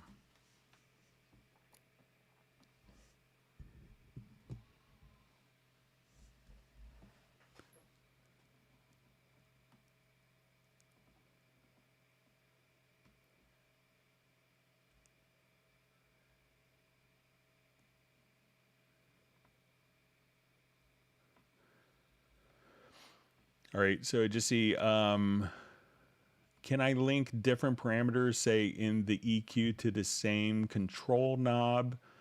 So generally, most of the time it's going to be set up so that you have one parameter per knob, because otherwise there's lots of, there could be lots of inadvertent consequences that could, bite you later. So, by default, a lot of things, sometimes you can take, depending on like the MIDI learning function. So let's say if I just jump here, so let's say if I wanted to, sometimes you could assign it to different quick control slots. But it's really kind of intended to, there's a lot more problems with having one knob that you move when you go to a different track that's controlling something, two things unexpected. So it's easier to set it up so that you could have, multiple functions working with their own independent knobs. Some controllers have that capability of doing it, like the Unused controller. But for a lot of times, it will get you into more trouble assigning multiple parameters to the same knob.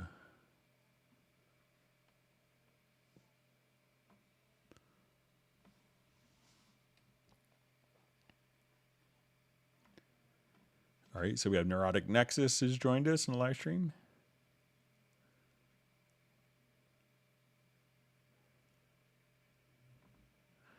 All right, so just see logical presets, empty menu in Cubase 10, how to fix in MIDI. So if you had a previous versions, they will show up. So I'm not sure if you're on Mac or PC, but if you reinstall, they'll show up. If you have a previous version of Cubase, it could be that they didn't transfer over.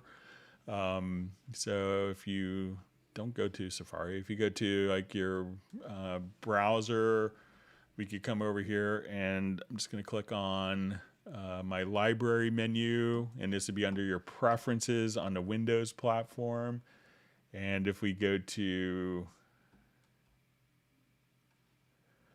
preferences, and then you'll see a Cubase folder here.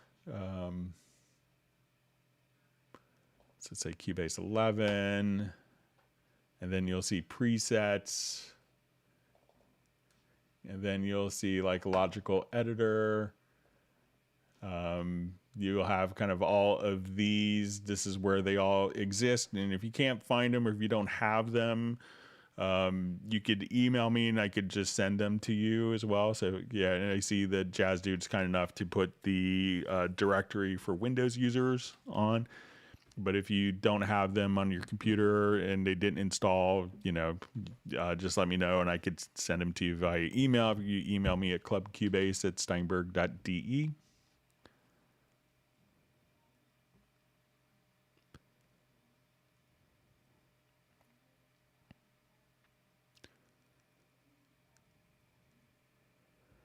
All right, so I just see a question. Would you please talk about headroom? Okay, so let's come over here. I'll revert this particular project. All right, so headroom is a term that we hear in a lot of projects. So let's say like this is probably a pretty good example of having headroom. So we can think of headroom as kind of the space between where our signals are and where our maximum level is gain structure wise in the mix. So if I wanted to take all of my drum tracks here and adjust their levels, I could get more gain.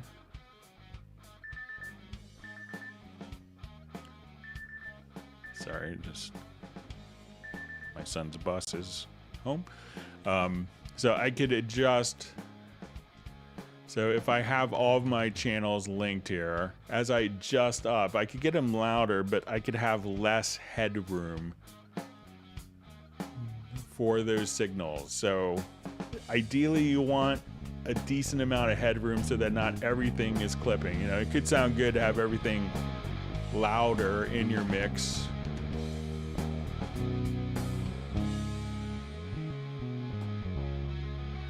So if we had our mix like this would give us kind of less headroom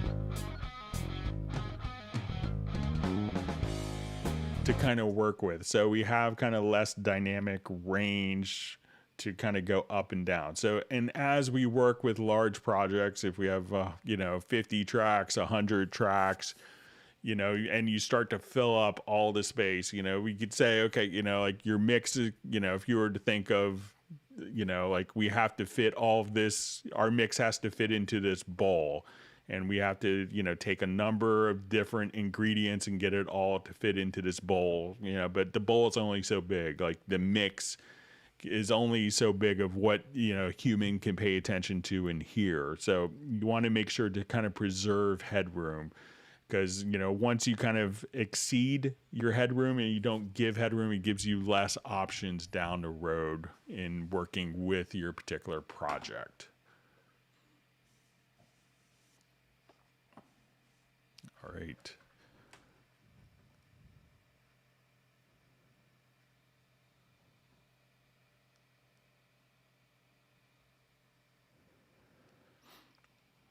All right, so we're seeing Neurotic Nexus just says, just heard about compressor sidechain, had an interesting discussion around old VHS machines and their built-in compressors. Obviously, they had something like a comp. Yeah, so a lot of boom boxes. That was like really the poor man's studio because they had built-in limiters, like old boombox tape recorders. So you could be like a really loud rock band and put a boom box in, and it would limit it so much. It was kind of a unique sound. So, many demo tapes from the late 70s or early 80s were done that way, or the band is just playing like, way too loud in a room, and they just record it onto a boom box and everything gets compressed, and they would kind of self-mix. So I don't remember VHS machines having kind of built-in compressors, but boom boxes definitely did.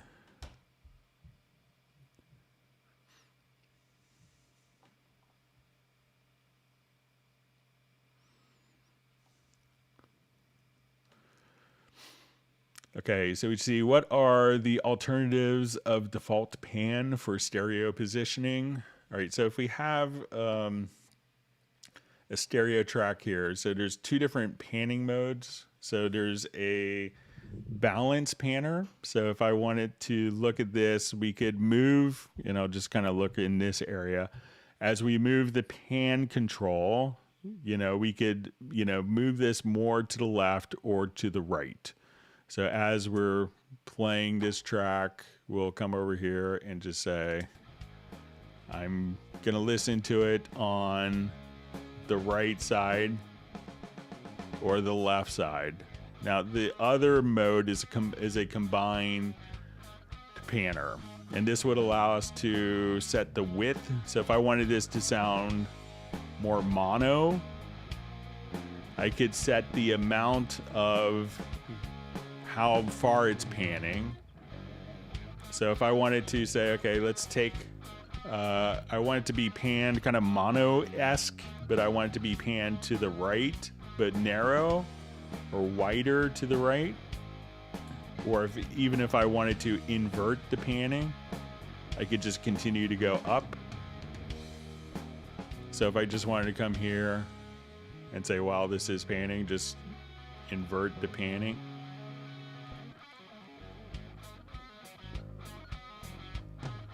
You could do stuff like that. So those are the two different panning modes, so that you could kind of experiment with. So you get different results. So the combined panner, that would also allow you to just say, you know, I want it to, you know, pan more, you know, left, right, and you could just kind of come right over here and just adjust one of the panning sides as well.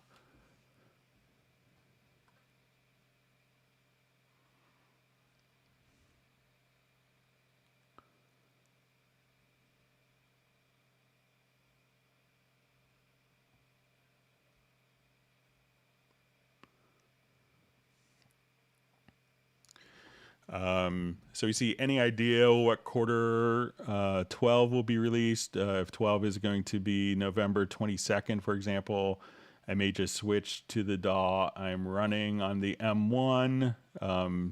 So I don't, you know, I think all they've said it would be early next year. So that's kind of where that's the information that they've released now. So it's usually more than is released.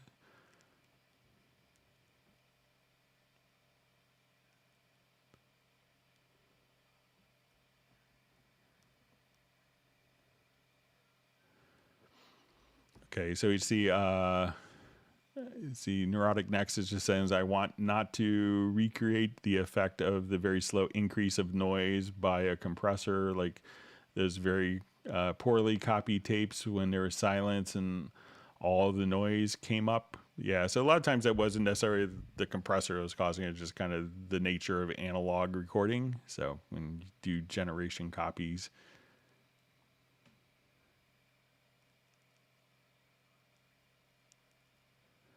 it says so you see Neurotic Nexus saying he wants to recreate that, not to recreate it. So one thing that you could do if you wanted to kind of mimic that is, you know, one of the plugins that's helpful for that. It's kind of an oldie but a goodie. If you come over here, I think it's under distortion. Check out the Grungelizer. So here you could have noise. So you could add crackle if you wanted to. You could have AC hum, and that could be at 50. We'll think of that as Euro hum, or American hum at 60 cycles. But you could just kind of bring in kind of that distortion. So say we'll just kind of add noise and distortion as you play.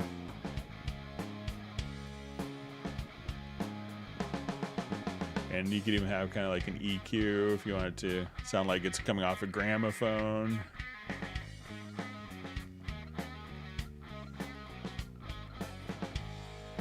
But kind of like that would be kind of very cassette-like. And then like the next time you make a copy,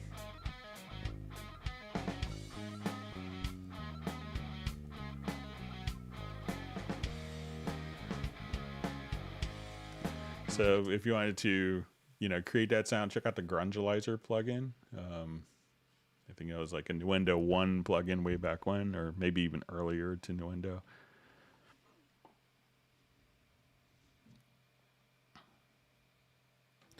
See Trevor saying he's been using Cubase since Atari 1040 ST, so it's got to be like 30 years too. So yeah, it's probably right around there. And then Nick saying, can we get 30 plus years Cubase t-shirts? So I don't have one, so but I'll ask.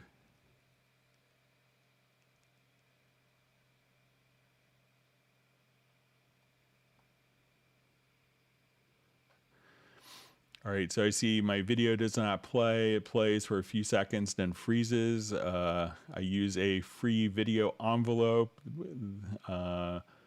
What rewires are needed in order for the video to be played in Cubase. So I'm not sure if you're playing it. So there are particular video codecs and containers. So if we just come here, you can say video support in Cubase, Nuendo, Dorco Wavelab. So I'll just do this search. So if you're trying to do it inside of Cubase, there are videos, realize that videos are going to be really different than WAV files. WAV files are very standard, and video files will have containers. So you say, oh, I have an MP4 file, but that could be 1,000 different variations on an MP4. So the MP4 would be kind of like a container, and then you would need to have different codecs that would actually, play and work within that particular container. So these are always constantly moving and adjusting, but there's some standards that are kind of used within the industry. So if you convert it to one of these, and there's lots of different utilities to convert videos to these particular containers, then that should work. If it's sometimes even people will do it on cell phones, and the cell phone will have not a steady number of frames per second where it's constantly fluctuating to save space. So it's smaller on your phone, and you could upload it and put it into a text message without as much compression. But without a constant frame rate, that could be problematic for any video program. So, make sure that you do it. If you could kind of read up all the different, supported video frame rates and codecs and containers right here on this website. So just do a Google search for video support, Nuendo, Cubase, Wavelab, and Dorco, and then you should be all set.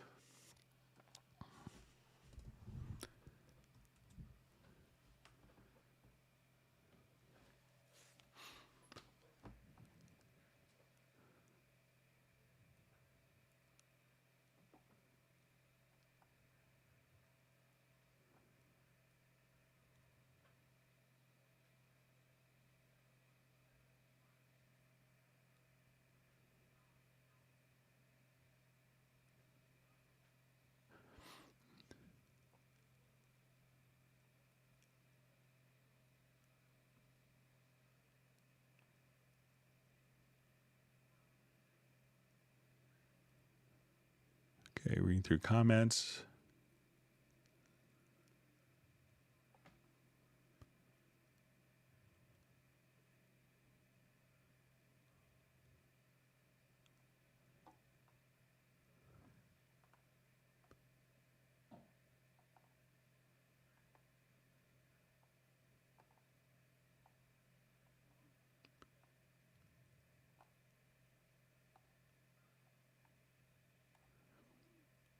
Okay, just lost my spot.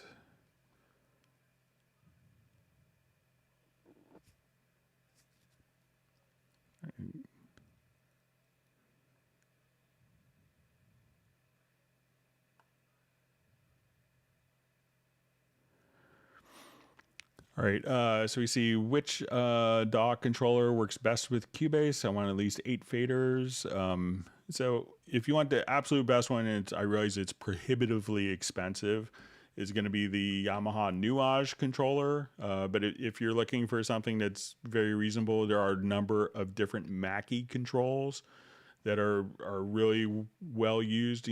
Some people I use a Nectar Panorama controller in my setup, so that's what I'm using as my controller here. So sometimes you get Mackie control functionality integrated within a controller keyboard, but even a Behringer, I think a BCF 2000, I'm not sure if that's the exact model number, but it's around, I think sells around $200 in US, is a very common choice as well.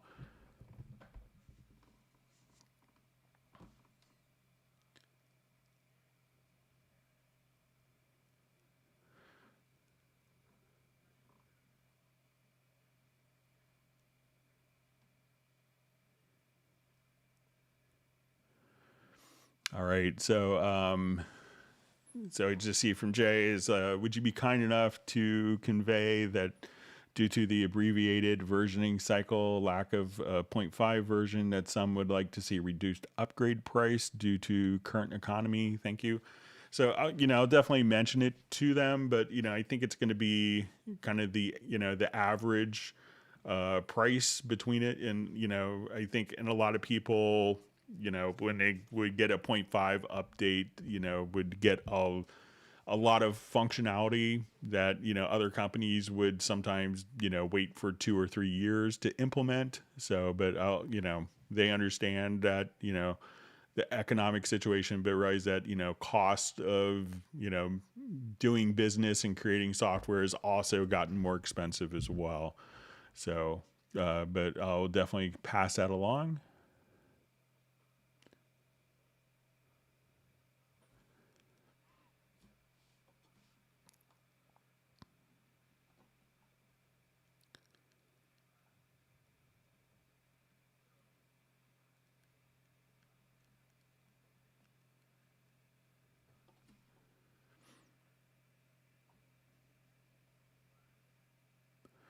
Okay, so we have Kush checking in from San Diego. Thanks for joining. It says, Greg, I always miss how you associate the chord track with a particular MIDI track. So, one of the things that you could do is, let's say if I'm here, I'll just do a new project just to show it.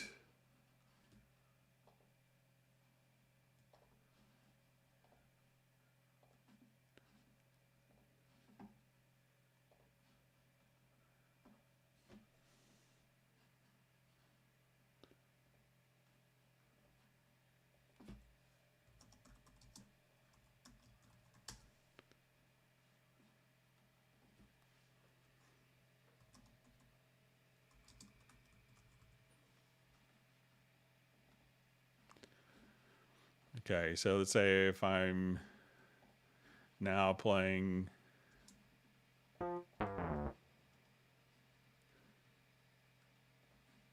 So if you want to, you could just have this kind of automatically set up.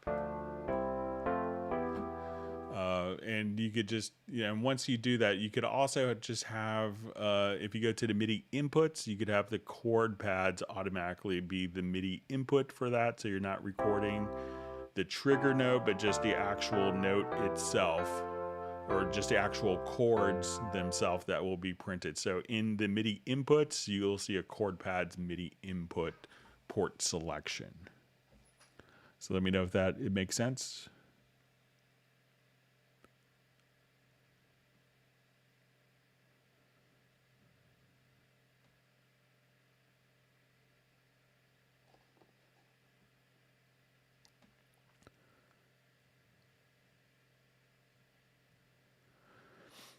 Okay, so we have a question. What's the best setup to create song? How to set up a negative bar? Okay, so if we're right here, we go to the project setup. So let's say we now have our song starting at measure 1. And if we wanted to come here, we add a ruler track, and we could have the ruler track added, and we'll look at seconds here. So we see that we have measure 1 starts at 0 seconds. But if I wanted to set up a negative bar, I could just go to my project menu to project setup, and we'll see display bar offset. And I'll set this to 1. And now we'll have a -1 bar or a 0 bar. And then if we wanted to do that again and set up 2, I can hit OK. And now we have a -1 bar. So the time will kind of start at 0 seconds, but at -1, measure 0, measure 1. So again, in the project menu to project setup, display bar offset.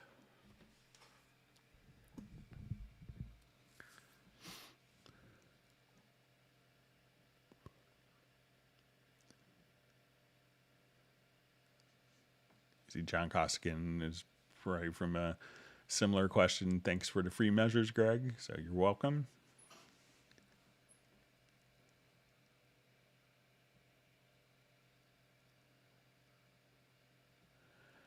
All right. So we just see from Benny.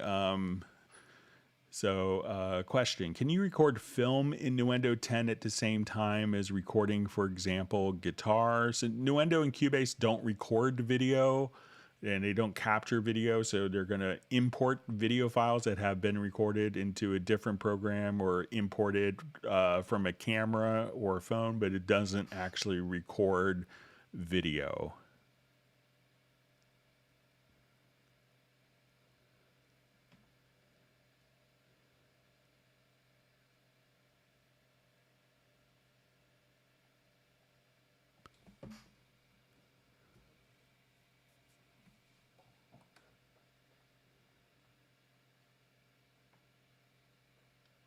Seeing a lot of comment about the Adele special that was on Sunday night. So I heard lots of good things about it.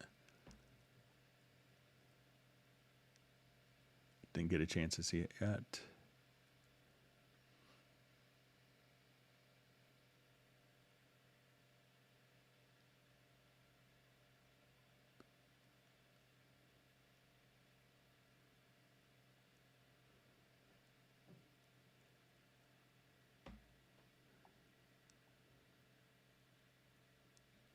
Okay, reading through comments.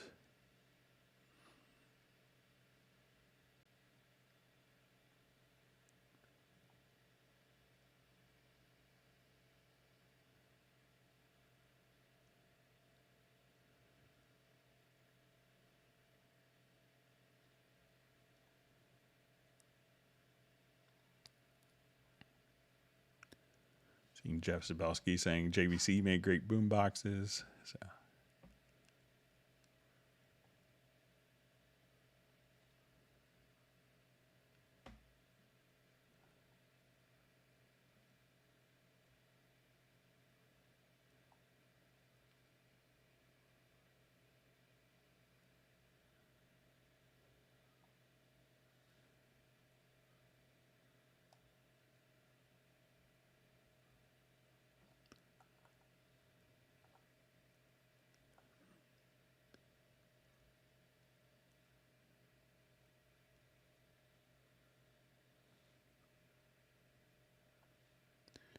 Still reading through comments.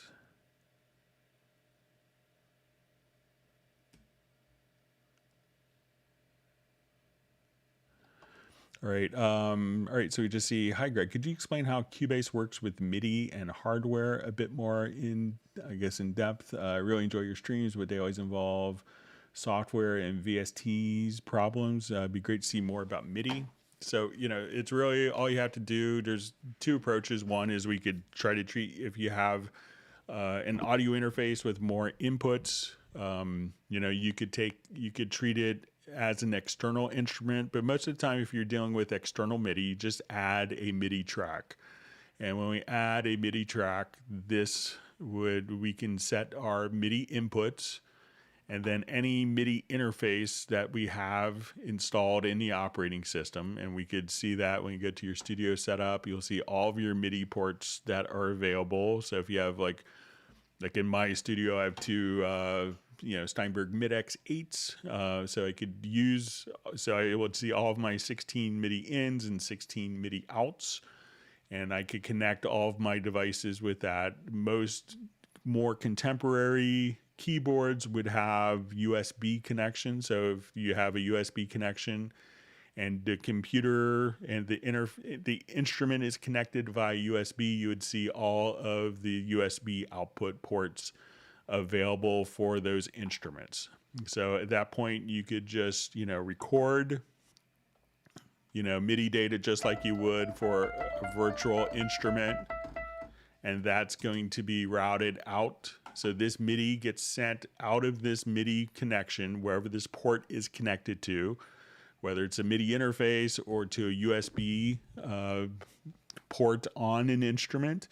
and that will send the MIDI to the device, and the audio from that will be generated by that device. Now, many people will, if they have large external MIDI gears, have a big mixer where they could take the audio outputs of all of their different MIDI devices. And in my studio, I have two Mackie 3204s. I have 64 stereo inputs.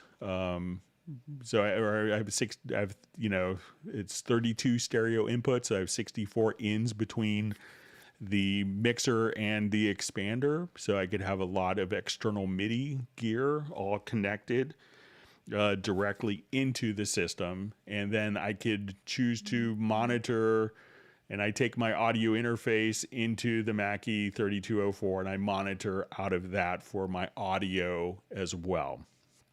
Now, if you wanted to, we could also just come over here, go to your audio connections. If it's like a single device and you have available inputs on your audio interface, we could set up an external instrument where you can say, okay, I have my Yamaha Montage and I want to connect it directly into my audio inputs. And then I could just basically when I run a software instrument, I would say, okay, let's add an instrument track. And then I would just come over here and we would see external instruments. I say, okay, let's go to the Montage, and I would say add track. And then I could have the audio signal. So the MIDI goes out to the audio, to the instrument, and the audio out of the instrument goes to the input. And this would allow us to run through different effects. So just be aware that, a lot of people expect the audio to be transmitted over the USB. And if you're using another audio interface, it's not going to work. So you may have to have an external mixer. Hang on just one second. My son's knocking.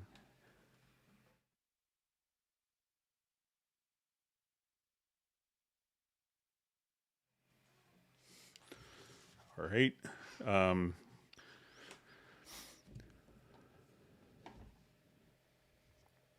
All right, so let's move on.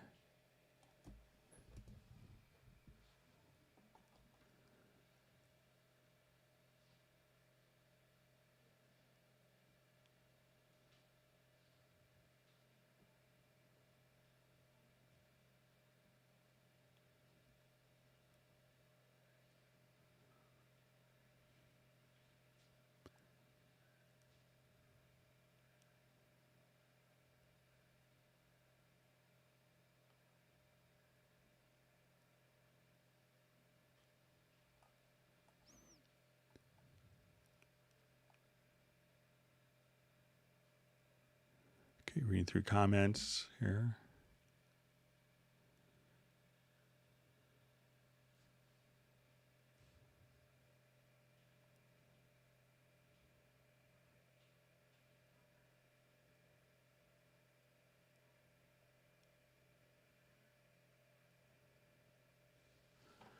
Okay, so I just see what's the best input.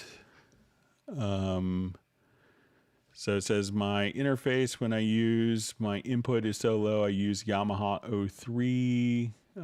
Shall I always use the signal and use my plugins? So I'm not sure which interface is a Yamaha 03.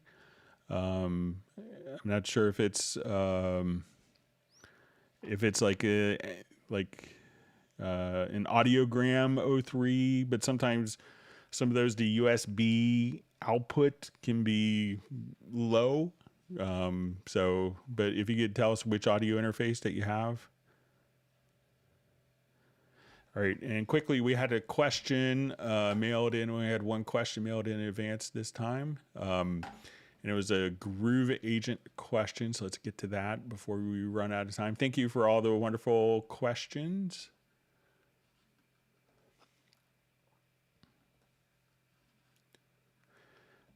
And the question was, if we had everything set up in Groove Agent using its internal mixer, so let's say that we're playing along here.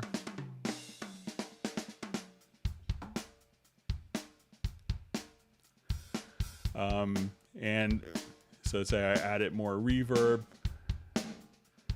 And let's say I select my snares and I just wanted to apply like an EQ and compression, let's say an envelope shaper.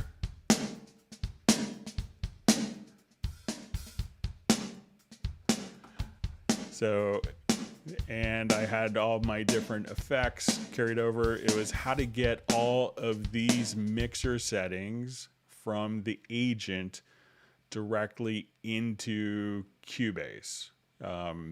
So because these are kind of using like, you know, very similar effects that we would see in Cubase when we go to our different plugins that we have here. So at this point, what you could do is right click on the agent and say export mixer and effects to Cubase. And then once you do that, all the settings from the Groove Agent mixer are now carried over directly into the Cubase mixer so that you could just start immediately right there. Okay. See comments on my son knocking. He was very excited. He had a kite that got stuck in the power line, so he had his new kite arrived today.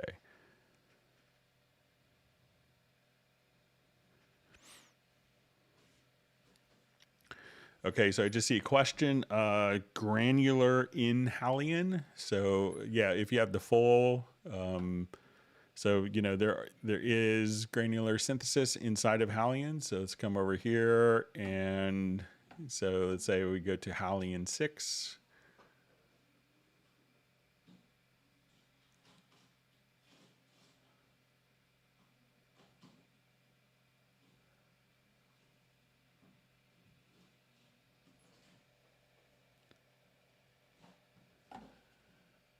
Okay, so we'll come over here. So like when we go to actually start, you know, we could just come over here. So let's say if you wanted to do, you know, a brand new zone. So here you could just kind of add your granular zone, but we'll show you some of the, you know, granular options. So if you want to get into,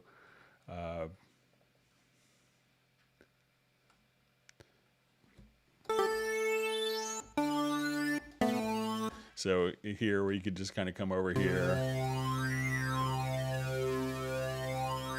and you could kind of see the waveform here and go through the different samples. Let me just load up. But yeah, so there's full granular synthesis.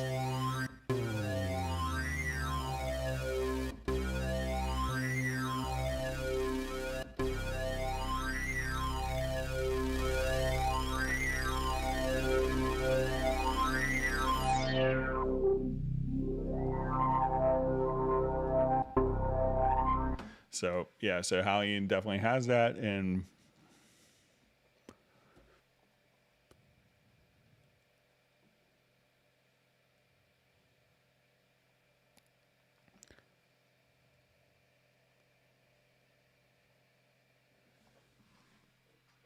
all right, we've got about a couple minutes left. All right, so let's go through. Almost caught up, I think. About 5 minutes behind. It's my quest to catch up with the live questions. All right, we see Michael Pierce turning in a little early. You know it's late there. Thanks for joining us.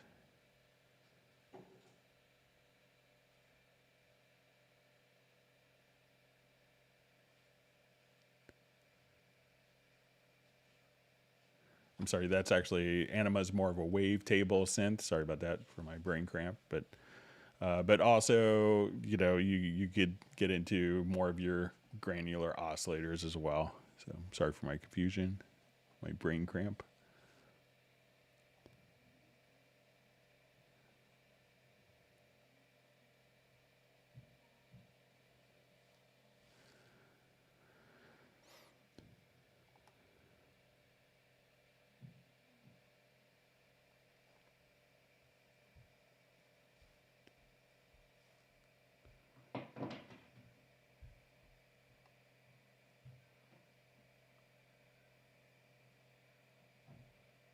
Okay, so I just see the sound card is a Yamaha AG03. So I'm not that familiar with it, but I know like my you may have to like really crank up all the input gains. I know Yamaha could be conservative of where they take the USB audio output. Like the interface I'm on now is an MGXU, MG10XU, and I have to have like the mic pre, and the level, completely dimed, to the max. So, um, sometimes, there may be a setting to set the level or within the operating system as well.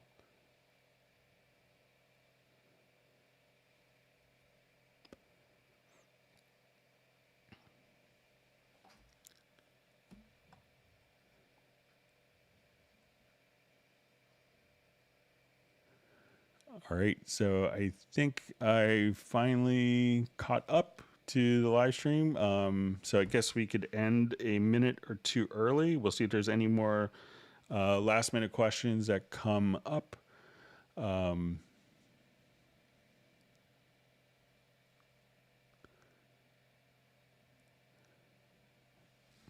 we'll just give it another minute. If not, we'll wrap up. I want to thank everyone for all the great questions and for being a part of the community, making it such a great experience for everyone. And hope everyone has learned something new. And if you learned a new tip or trick, make sure that you do hit the like button. We will be doing this Friday. Just a heads up, a week from Friday will be a holiday in the United States, so we probably won't do a live stream. It's kind of the day after Thanksgiving. So just a heads up with that. But we will have our usual Zoom meetup the following Tuesday, which will be the last live stream of the month. So I want to thank everyone for joining. And with that, we'll go and wrap up. And everyone have a wonderful day, and we'll see you back on Friday.